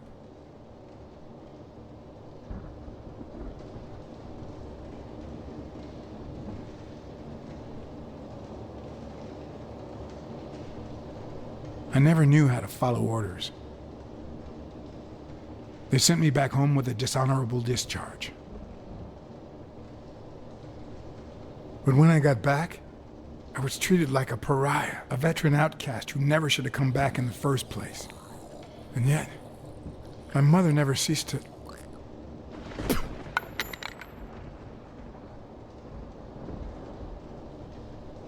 I also fought in the war. That's where I met Mitchell. They used me, like many of my people. And then they just tossed us aside. The first time Mitchell offered me to do this, I told him to take a hike. I wanted to get my act together, but I ended up begging him. I don't like Mitchell. I don't like the things he makes me do. I don't like that German rat either. But what I like least of all is myself. I don't like what I did during the war, and I don't like what I'm doing now. Do you know what it's like to kill a friend for the sake of the mission? Huh. But my mother, she always thought I'd make amends and start anew.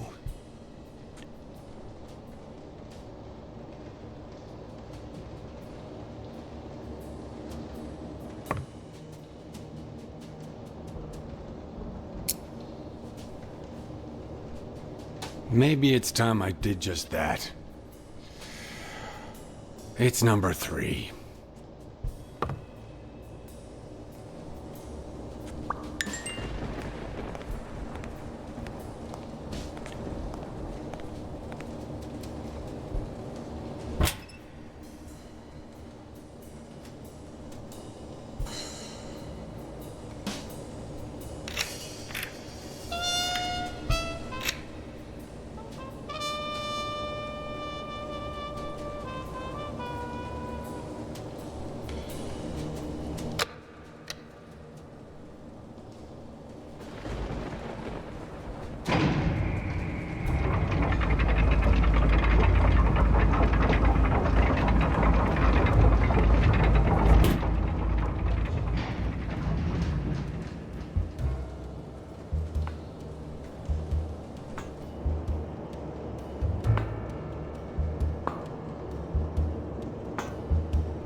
Hey.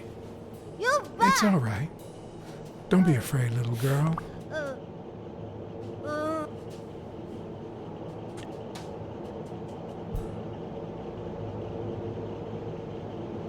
I'm a friend, okay? Vita, no hurt.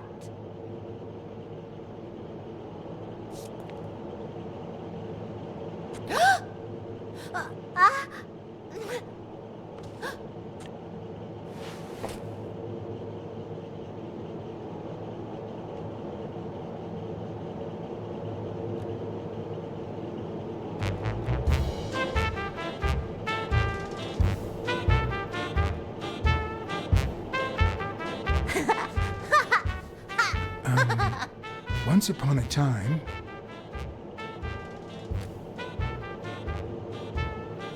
time, there was a beautiful princess called... Brunhilda!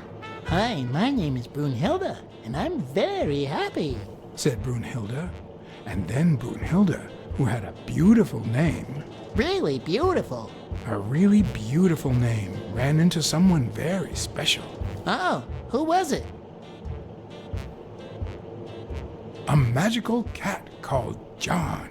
I'm a magical cat, and my name is John. Hi, John the cat. I really like magical cats. Hi, Brunhilda. I'm gonna use my magical power to help you bake some delicious pies. I love pies. Which is your favorite? Wow, that's a very hard question. But John the cat, it's the easiest question in the world. Let me show you how easy it is. My favorite pie is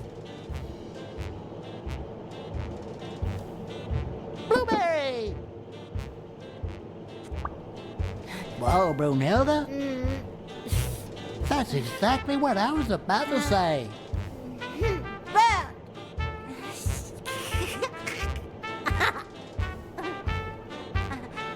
Bird, John, Brunhilda, Fund.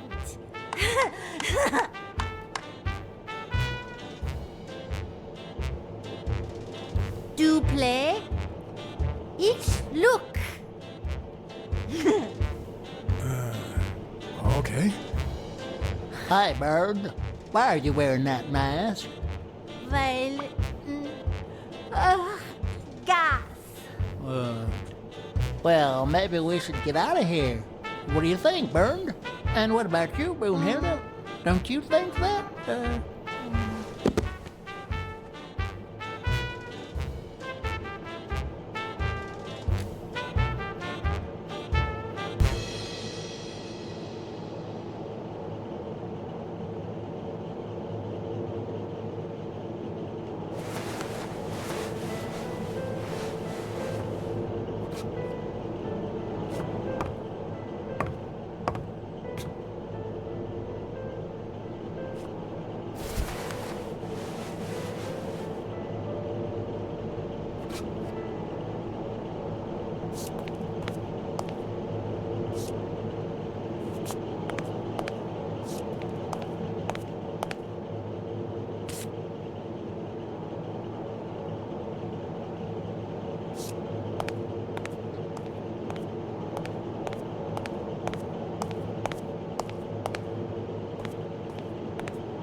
A list of names, somehow related to chemical agents?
Subject, Craig Spano. Treatment, Day 0. The subject is a veteran baseball player who has lost speed, strength, and agility due to the regular aging process. The patient refers intense pain on the right scapula, most likely caused by an old injury. The goals of our medical approach are twofold. To relieve pain caused by the prior injury so that the subject can play without symptoms, and to help the patient regain the physical condition lost in the aging process, thus allowing him to perform at elite levels. Treatment. Day 120, the patient no longer feels pain when using his right arm, circumstance that allows him to pitch without fear. So far, the only side effect seems to be a slight euphoria experienced 3 hours after dosage, which subsides 4 hours later, taking the patient on an emotional roller coaster of sorts with bouts of mild trembling. Treatment. Day 341. Moments of euphoria and boosted physical performance have become increasingly short, while the ensuing periods of depression and weakness have become longer, including severe tremor. Although we have met all therapeutic goals, we will proceed to terminate the treatment in order to avoid causing irreparable physical and mental damage to the patient.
Mitchell is cashing in by selling drugs to enhance athletes' performances.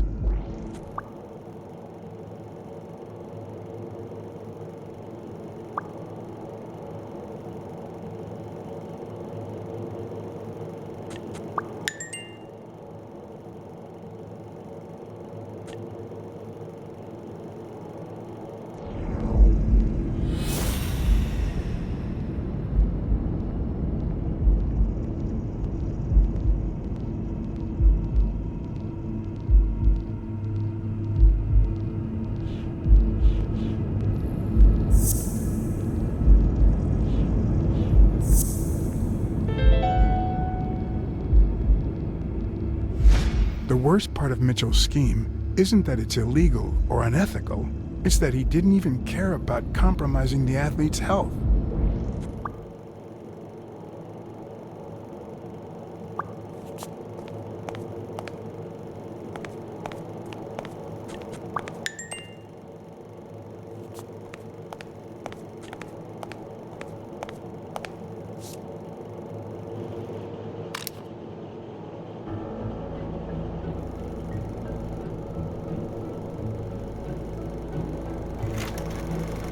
Subject: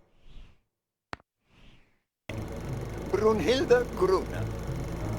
Treatment: Day 1500. The patient's ability to speak continues to diminish. Now she can only pronounce the occasional word in German.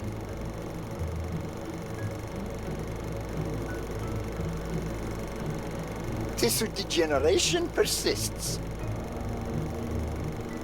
And yet, perhaps due to drastic reduction of benzylprodine dosage and an increase of ibupropion, we have observed a 3% of deceleration of said degeneration.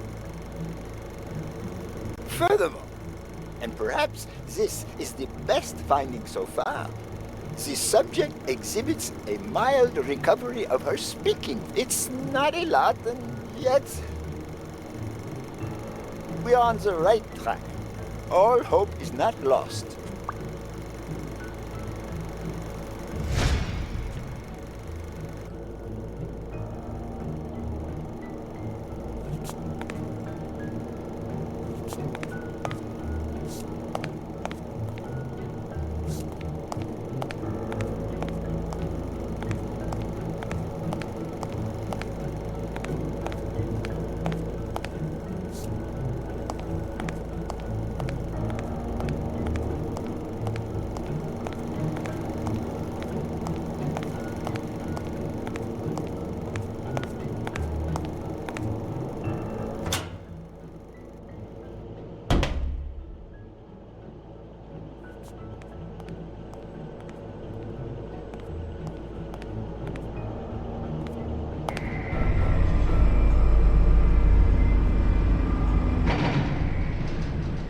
Gil?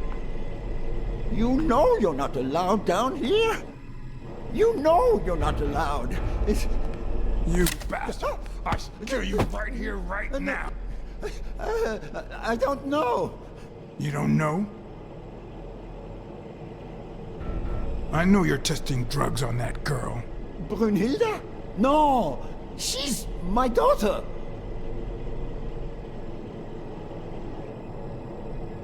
She was born with a degenerative disease, a rare condition similar to the Angelman syndrome.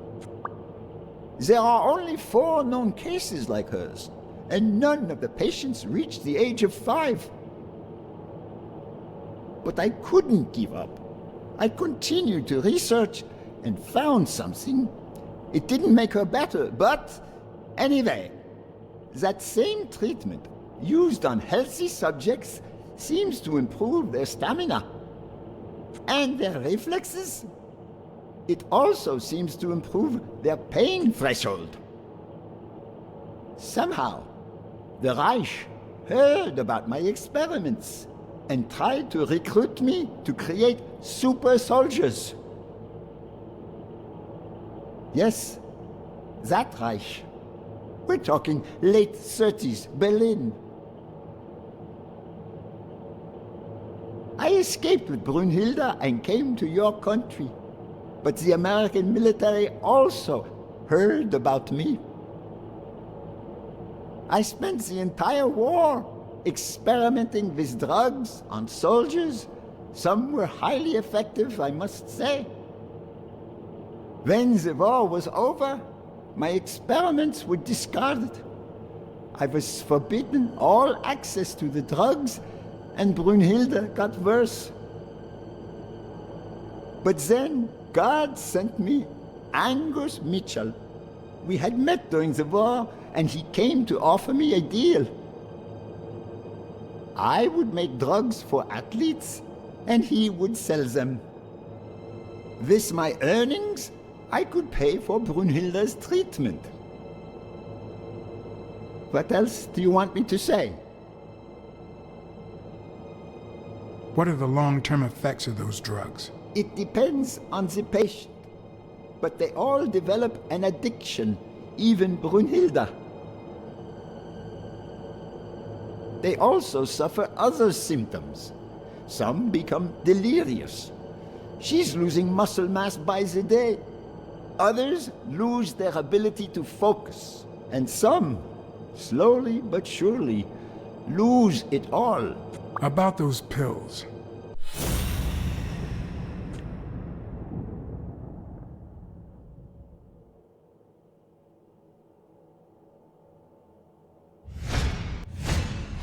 There was a bottle there before.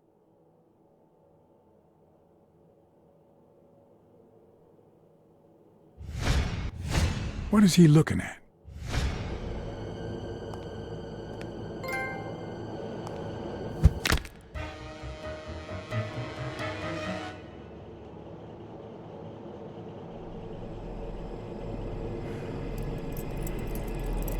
Don't dwell on it, Josh. You had to tell him the truth in order to protect Brunhilde. I would have done the same thing. Finish packing up your things and stop torturing yourself, okay? Thanks, Angus. I won't be long. Oh, honey. You like living here? Yeah, me too. But we have to go somewhere else, and it's all that bad cat's fault. Yes, sweetie. We're going to a new home now. A prettier one. And you'll be happier there. Now go with Papa, honey. Give him a kiss. Go on. Give him a kiss. Go on.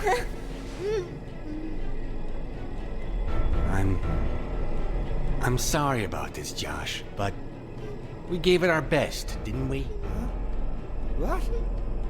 What do you mean, Angus?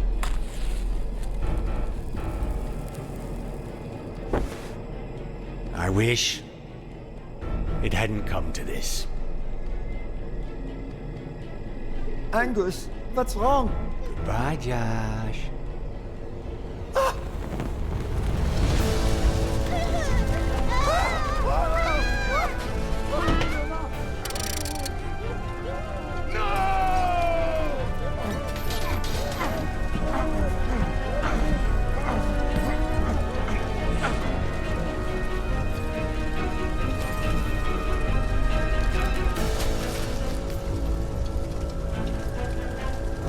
I hope you're happy, you son of a bitch.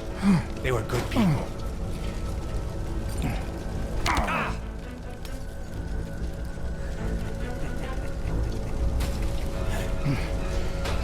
I hope that made you feel better.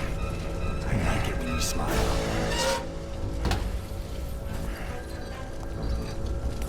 You're so far from the truth. What the?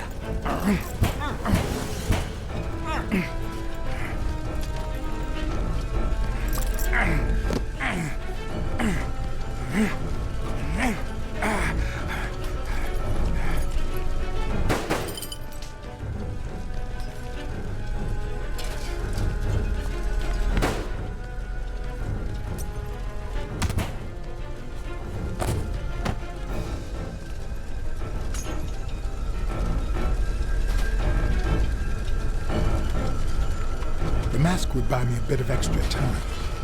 The question was, how much?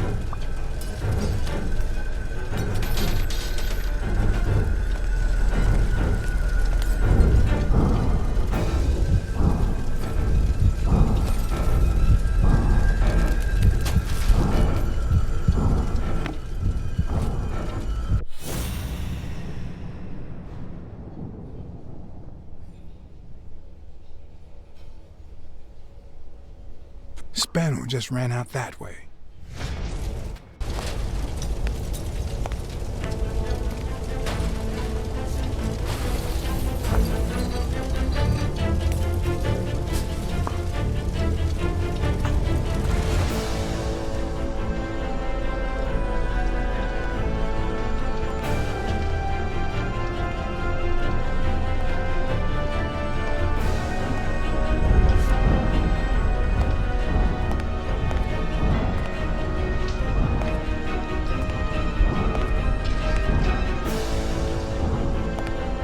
mask was barely working.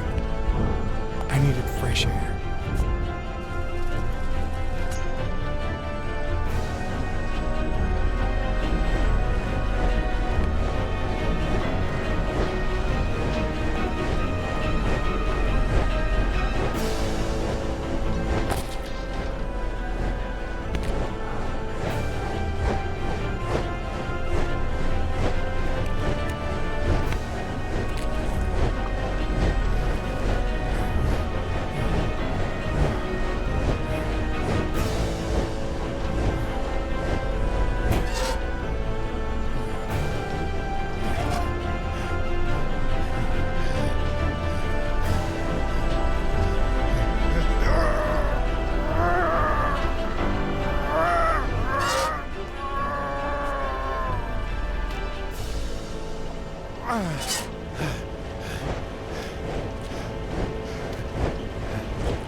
Greg's Shadow is back! Did you miss me? Who wants to see a home run?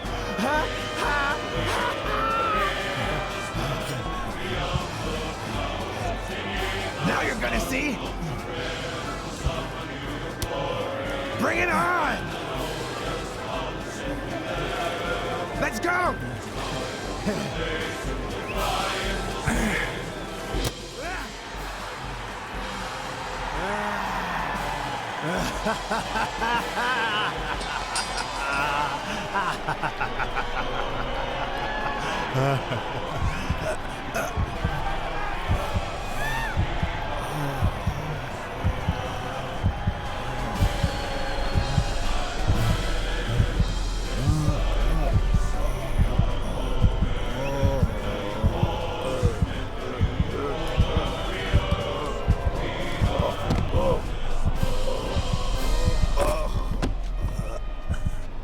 No.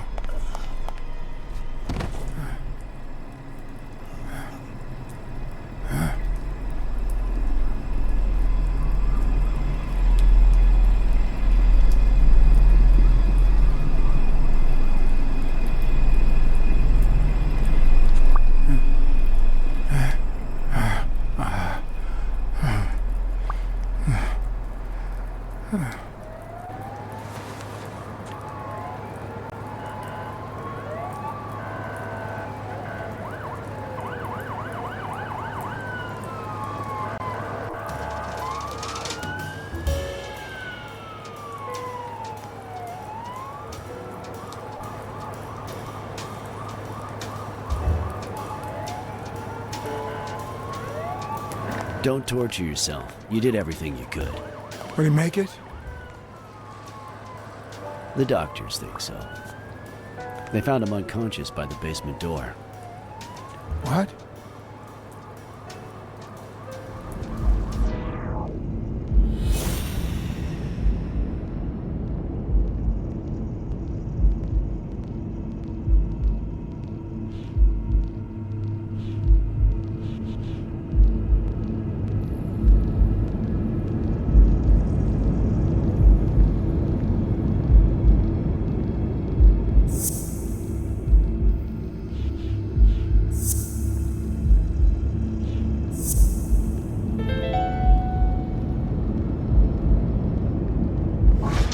Could Gil have blocked the basement door from the outside to kill Mitchell?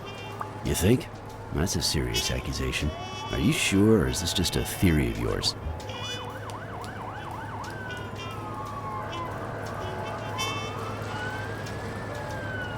It seems you're not so sure. Huh. You think Gil was involved in the previous murders?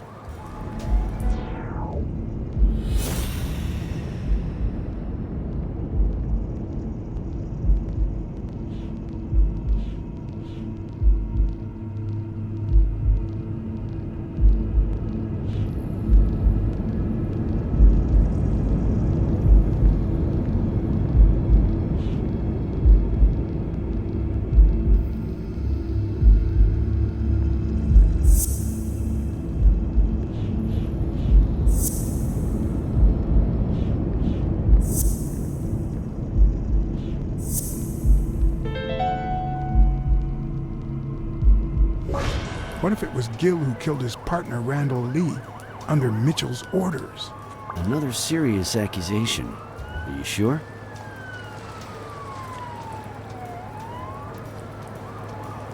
Yes. Everything points in that direction, including my gut. Wait. Couldn't Mitchell be Randall Lee's murderer?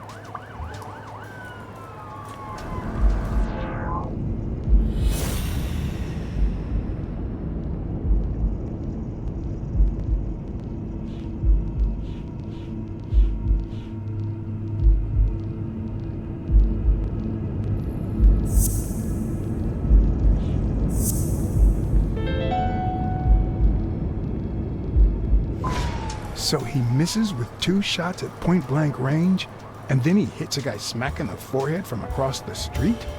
No. Mitchell is not the sniper who wiped out Randall Lee. Yeah, I guess you're right. But we still don't know what caused Craig Spano's death.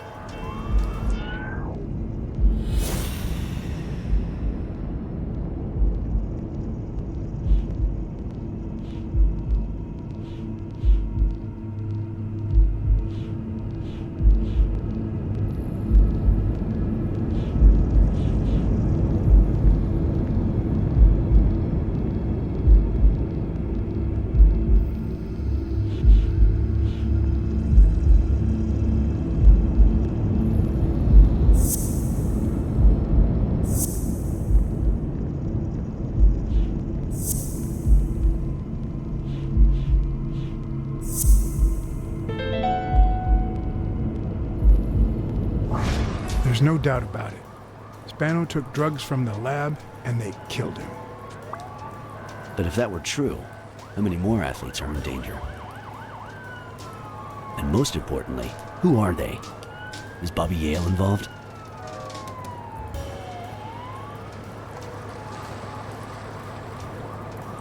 I didn't see them all, but write down these names. Peter Lowe, Xavier Chains, Helen Moore, Bill Goldman, Miles Benton, Alexander Wood, Jacob Ziegler, and yes, Bobby Yale. Thanks. Saving lives for a change, huh? In any case, thanks for the call. I was starting to think you'd never trust the police again.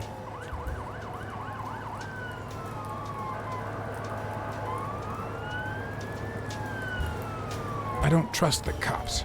I trust you. Smile, Johnny boy. Thanks for the tip. This is going to win me the Pulitzer. Get that guy out of here.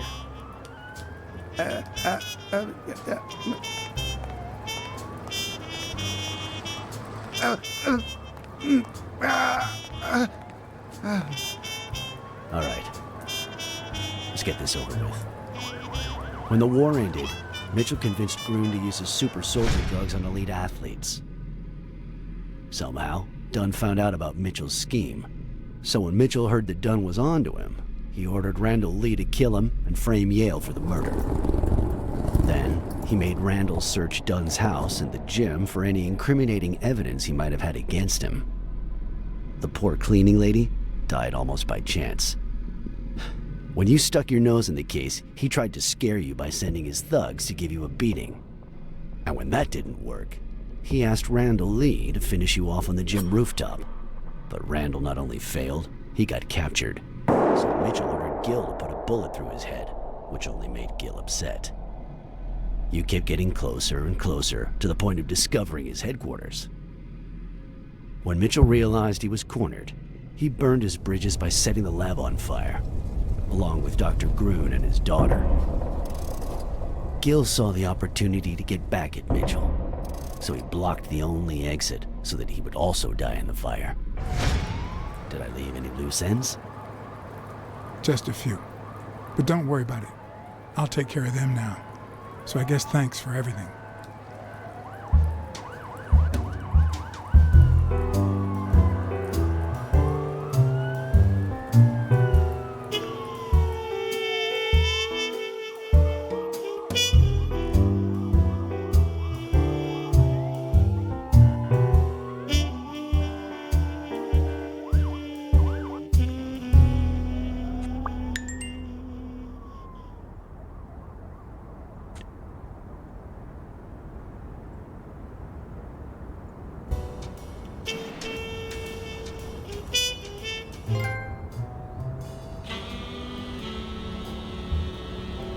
In your classic noir films and novels, solving a case never amounts to a happy ending. The detective is always left with a sense of bitterness. A feeling that, before he took the case, the world was a better place. That he was a better person. Come on, now speed it out.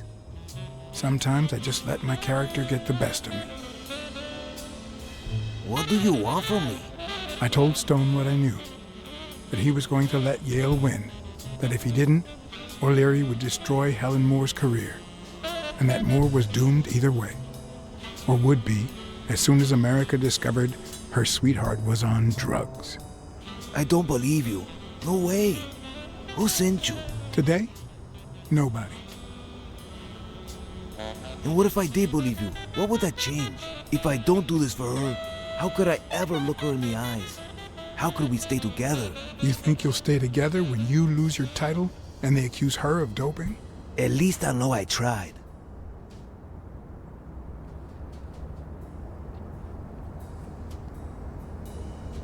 O'Leary's world is long gone. Now TV rules the roost. Sporting scandals and rigged fights can only reduce their credibility, not to mention their ratings. If you take a dive and word gets out, you lose much more than just a fight. Is it all about being professional to you?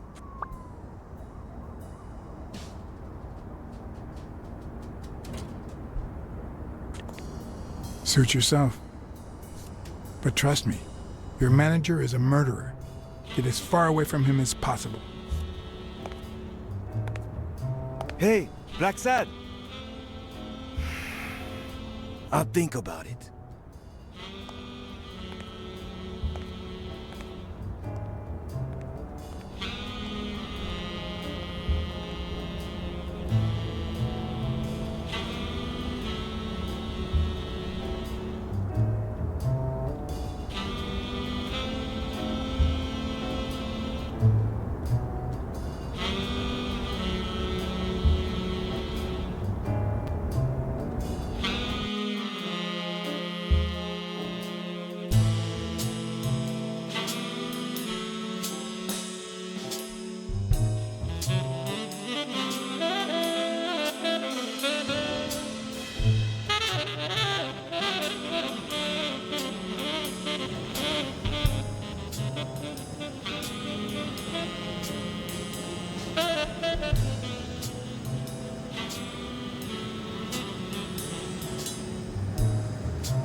Yale confirmed to me that Dunn found out that Mitchell was giving him meds. That was the reason they argued the evening of his death. In fact, I was clean at the time. Hadn't used for days. I didn't want to go down that road. I wanted to follow Joe. But he discovered everything. He didn't believe me when I said I had nothing to do with it. But you used again. Only after his death. I needed to cope. But the drugs gave you a panic attack. Yeah. But I've been clean ever since. Mitchell gave you the pills when he stopped by the hospital. Hence, your miraculous recovery. Are you planning on taking them before the fight?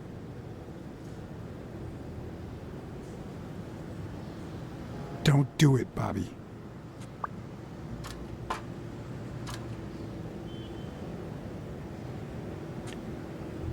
Someone has to save the gym. I owe it to Joe, and Sonia, and my Aunt Mary. The only thing you owe them is integrity. What would Dunn think of you now? Sorry about your Aunt Mary. She was a good woman.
Stone and Yale hadn't taken away the bitterness I felt.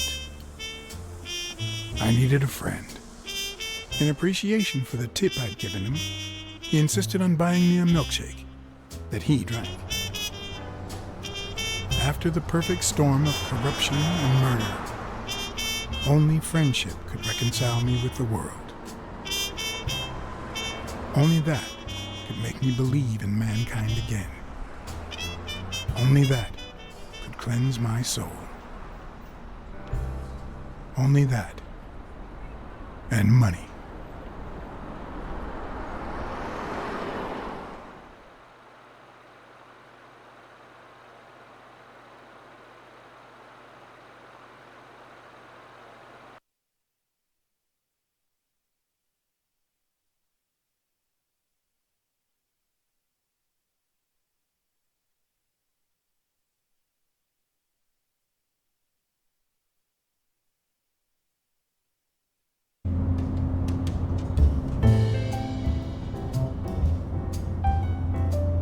In your standard noir novel, Yale and Stone would be punished for breaking the rules.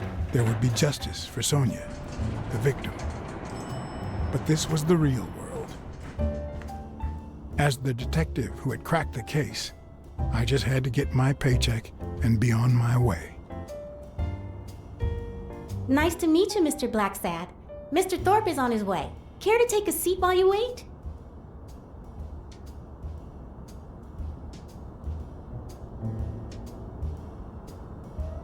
Did he tell you why he's running late? He'll be here in a minute. Please, take a seat.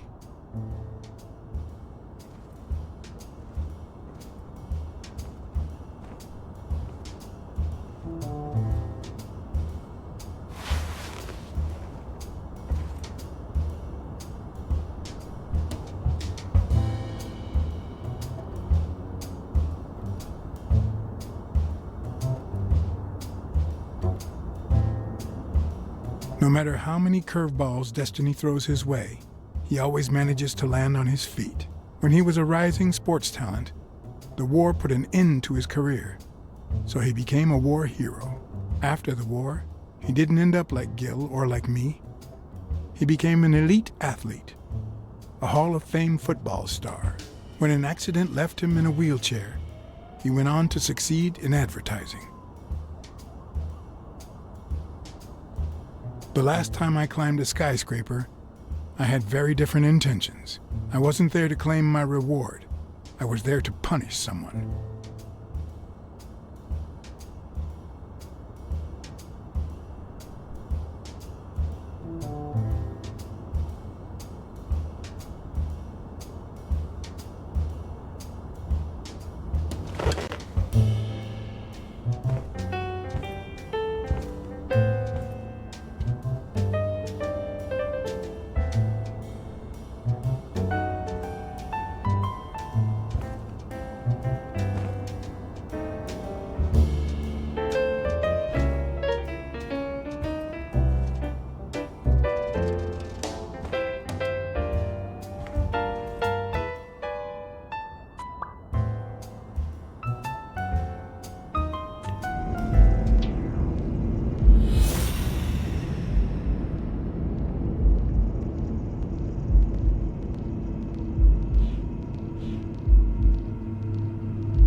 But what if Tim Thorpe was somehow involved in Mitchell's operation? Mr. Blacksad? Mr. Thorpe is running later than expected, but he insists on meeting you, if you don't mind. Sure, as long as you help me fight off this boredom. That's not in my job description, but...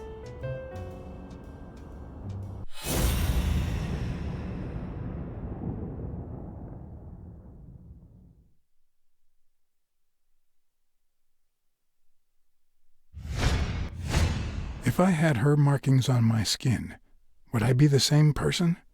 Would my name be different?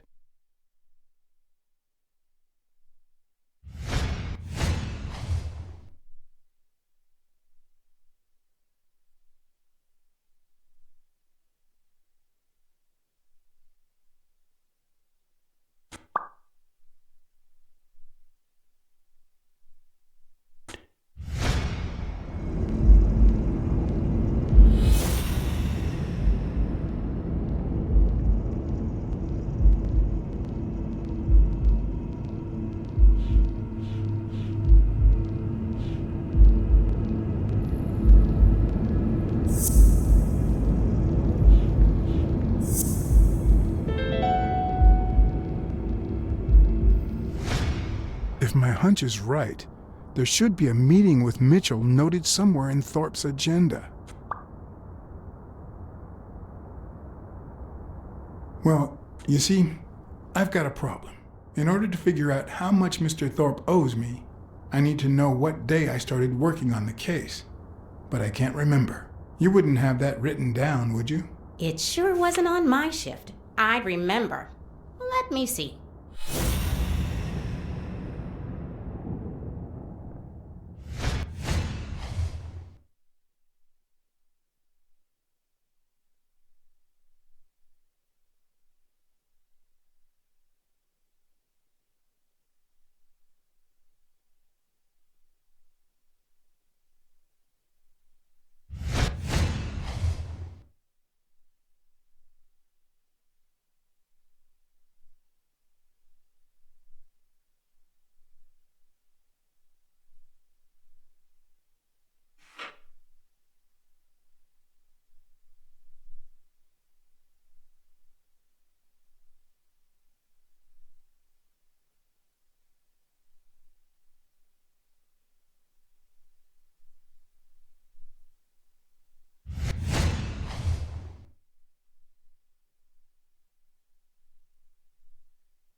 What? Dunn was here 2 days before he died? Why didn't Thorpe ever mention that? I'm sorry, but your name's not on here.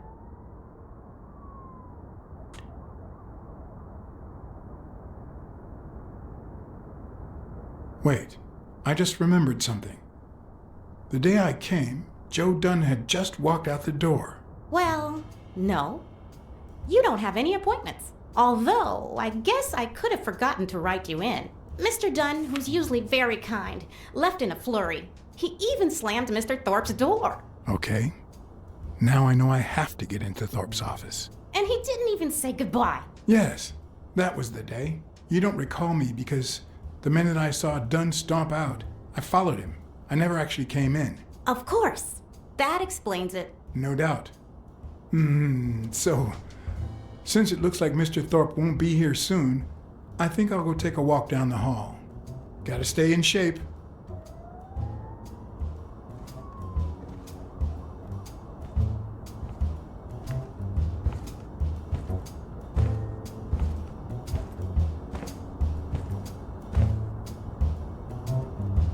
Come on, Thorpe.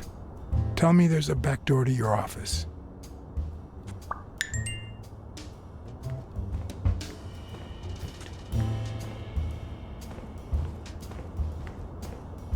Should I play the Smirnoff trump card again?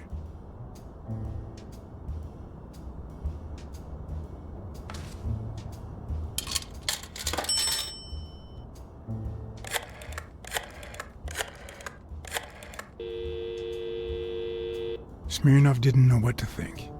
He asked me to watch out and call him as soon as I had more information. He also told me that Gil had finally talked. He denied having blocked the basement door and said the truck door opened, but he got knocked on the head as soon as he tried to get out. He then woke up when the police found him beside the basement door. Obviously, the same person who had jammed the door had carried him there.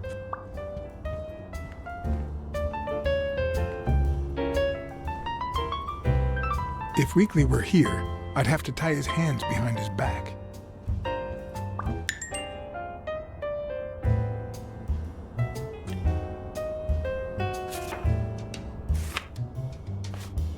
So, you had something to do with that chest expander after all.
I better not use it.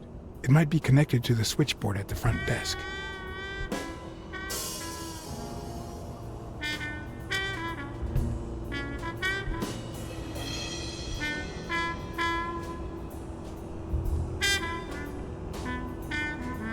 It's a bit strange to see no office chair behind a desk, until you remember the desk's owner is in a wheelchair.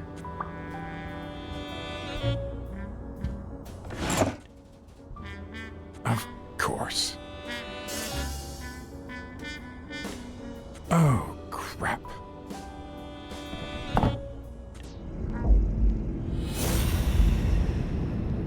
Why am I surprised?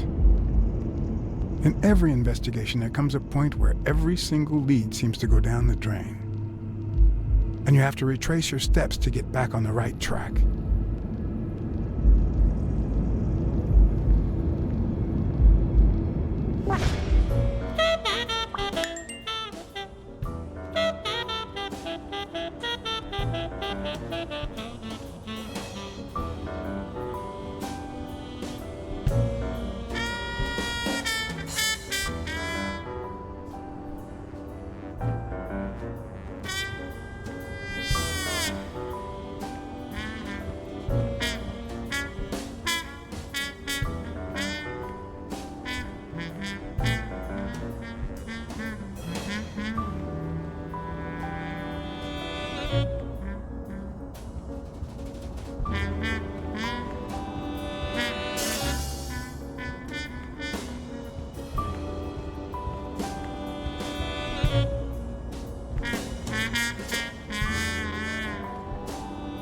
And one of his strengths, the accuracy of his throw. I earned the nickname Iron Arm. I used to throw the ball in 15 miles.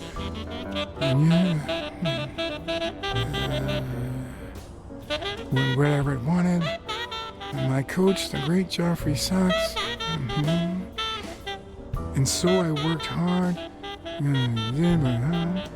Pearl Harbor. I enlisted immediately. After losing a partner in combat, a serious injury, I asked to be relocated. I became a sniper. I know I shouldn't say this, but I was one of the best in the Army, and it was all thanks to my accuracy. No, it was all thanks to Jeffrey Sachs. I wonder how many Americans that man saved with my arm. After these words, Tim Thorpe is moved almost to tears and asks me to take a break. It's shocking to see how an athlete and soldier, a man whose aim and skill won him a Medal of Honor and the nickname Surgeon among his brothers in arms. That can't be. I mean, it could be a coincidence, but no.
That's it.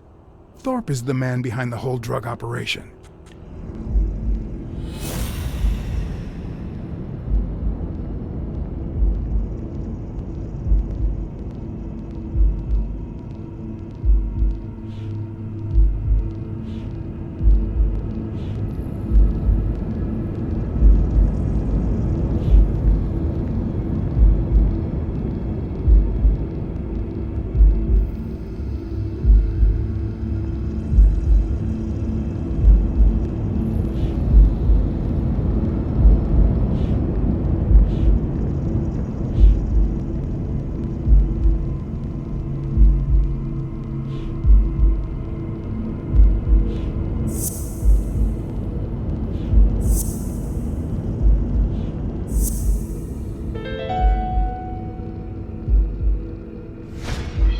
Wait, what if Groon's drugs helped Thorpe walk?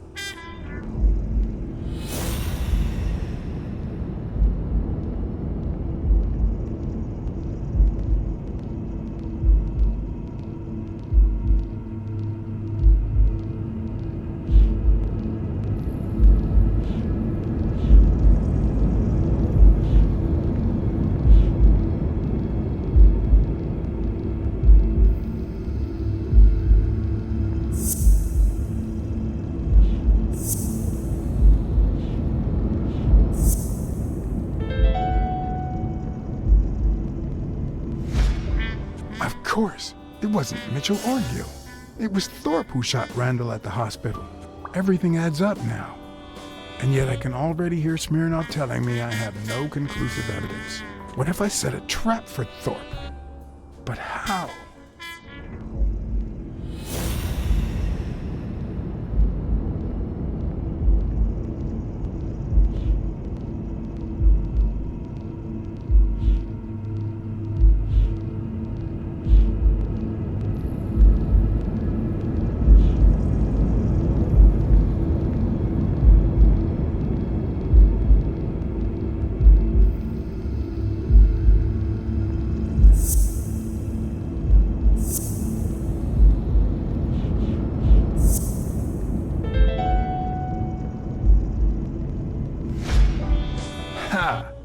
What if I place Thorpe's gun up there and corner him so that he has to stand up to get it?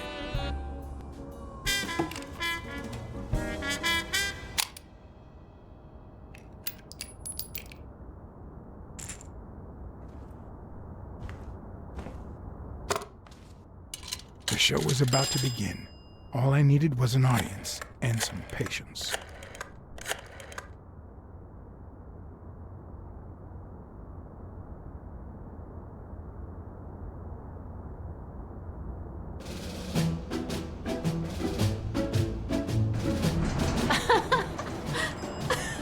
Stop it!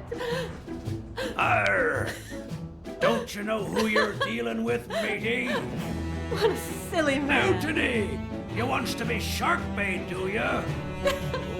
Blacksad, I feel terrible for keeping you waiting. John. But you see, there was mutiny on board, so... Stop. You see what I have to put up with.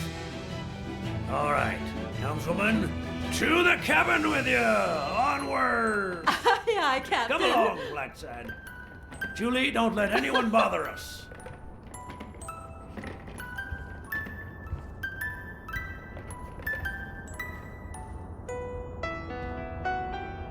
Honey, will you wait in the boardroom for me, please? But... I'll just be a minute then. I think you've already suffered enough. Okay. And think about where you'd like to have dinner tonight, okay?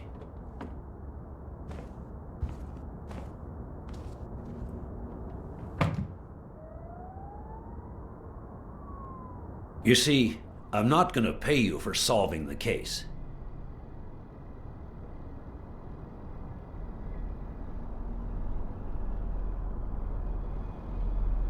Fair enough. The truth is, I didn't solve it. No, it's not that. You'll get every penny we agreed on, and more. But not because you solved the case, but for her. 2 days ago, she wanted to end it all. Drop out of college, sell the gym. Too many wounds to heal. But through your incredible work, you managed to heal them. Well, perhaps not completely. It takes time to get over something like this. But at least, thanks to you, Sonia wants to be happy. She has hope. I'm going to help her make Dunn's Gym the best in the city. Who would have ever guessed it, huh?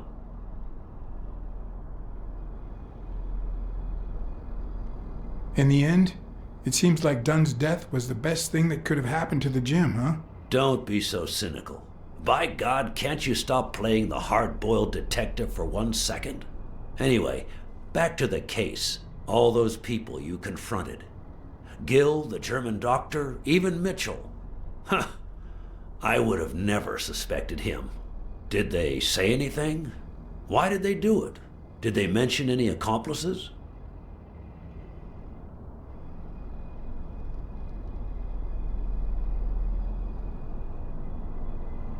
They did mention a certain surgeon.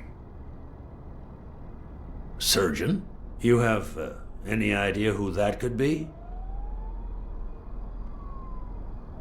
I'm sure this comes as no surprise, but it was Angus Mitchell himself. In fact, you gave me the lead by telling me he was a doctor. Sure, yeah, sure. I'm glad I could help. You see, besides my esteem for Joe and Sonia, this ordeal really hits close to home.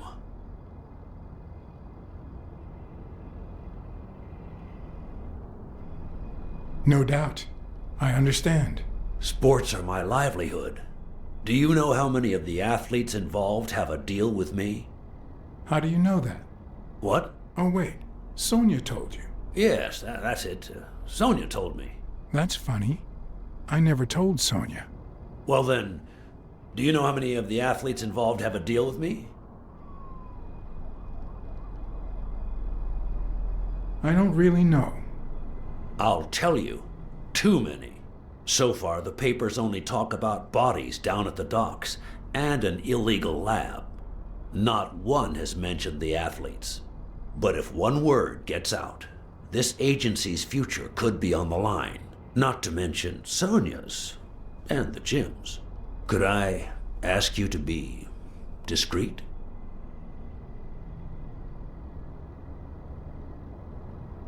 I'm sorry to say your future is already on the line. What do you mean? I wasn't completely honest with you before. I know you're the surgeon. A journalist told me. Ring a bell?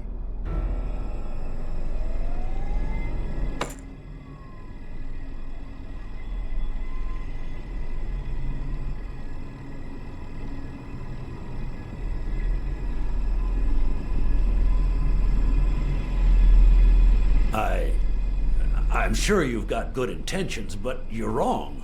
What makes you think that? I'm sure there's an explanation.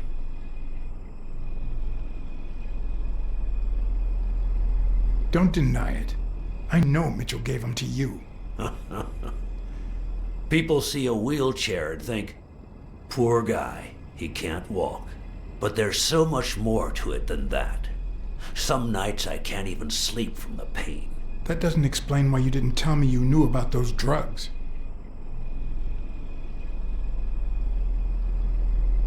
I know you ordered Randall Lee to kill Joe Dunn.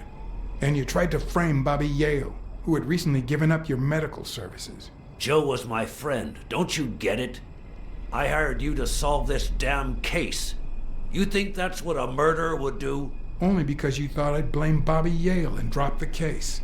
But as soon as I realized something wasn't right, you sent Randall Lee and Gil to give me a scare. And when all that failed, you ordered Lee to kill me. You're the type that won't open his jaws once he's got his prey, aren't you?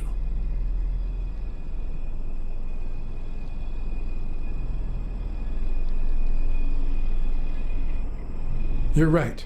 I never let go of my prey.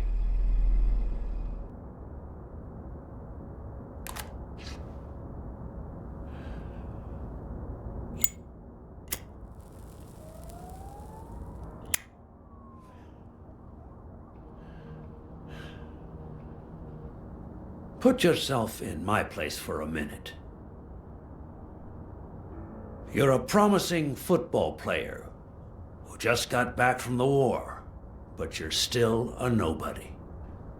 The man you saved kindly opens his house to you, and that man is still undone by his wife's passing.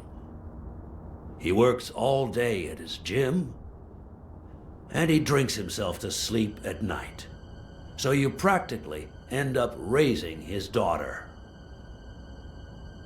You give her her very first abacus. You encourage her to further her education. You comfort her when she misses her mother and her father.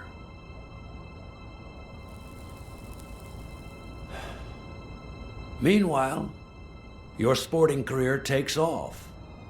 Life is good. Until one day, out of the blue, an accident cripples you. An old friend, Mitchell, tells you he knows someone who can help you. A German doctor. His drugs take some time to work, but they do wonders. You manage to walk for short bursts at a time, little by little. And those bursts keep getting longer. But the drugs aren't cheap at all. So you have to find a way to pay for them, don't you see?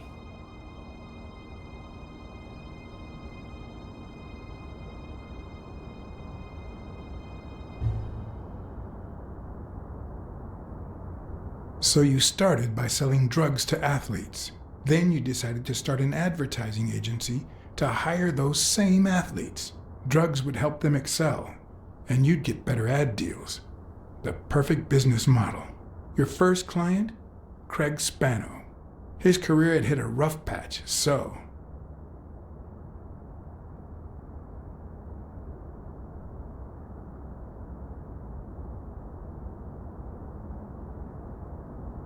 He was the guinea pig for your new operation. And yet, when the drug started having serious side effects, you got rid of him. Afraid he would talk, you tried to kill him. That's why he hid. From then on, your business was smooth sailing. You even began to think you were above the law. You thought that you were untouchable. Until Joe Dunn found out, and then, 2 days before his unfortunate death, he came to see you. That's enough now. You stop it.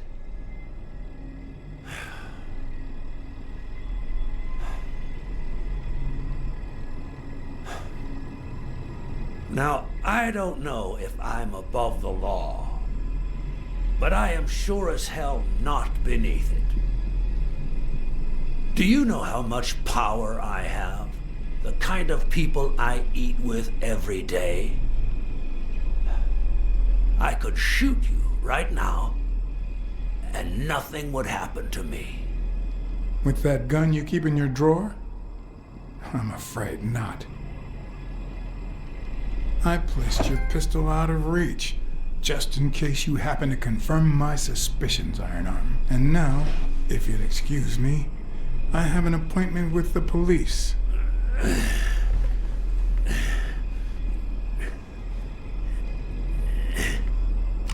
I won't let anyone wreck my life again. Sonia and I, we deserve a future. You can come in now, Smirnoff. Timothy Wilson Thorpe, drop your weapon. You're under arrest. You have the right to remain silent. Anything you say can and will be used against you in a court of law. You have the right to an attorney. If you cannot afford one, the state will provide one for you. Mr. Thorpe.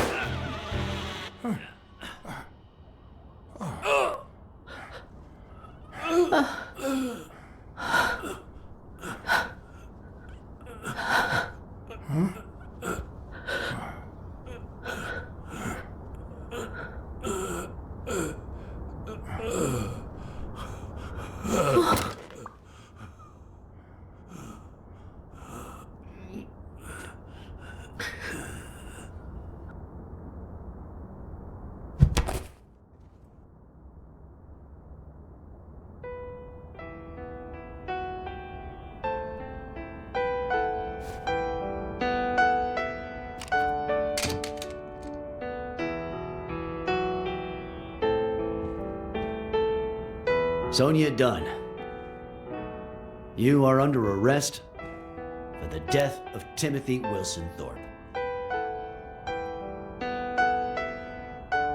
You have the right to remain silent. Anything you say can and will be used against you in a court of law. You have the right to an attorney. If you cannot afford one, the state will provide one for you. Do you understand these rights as I have just read them to you? With these rights in mind, do you wish to speak to me? Watch your step.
everything that had happened, the last thing I was interested in was the fight.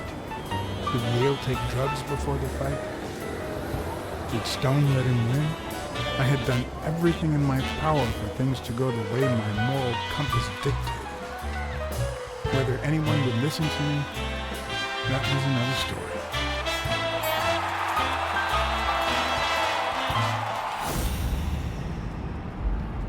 Because no matter what they tell us, our actions don't always determine our future. My moral compass. As if I even knew what that means. I didn't even know what to think of my performance throughout the case. Did I have a clear conscience? Would I have made the same decisions, given the chance?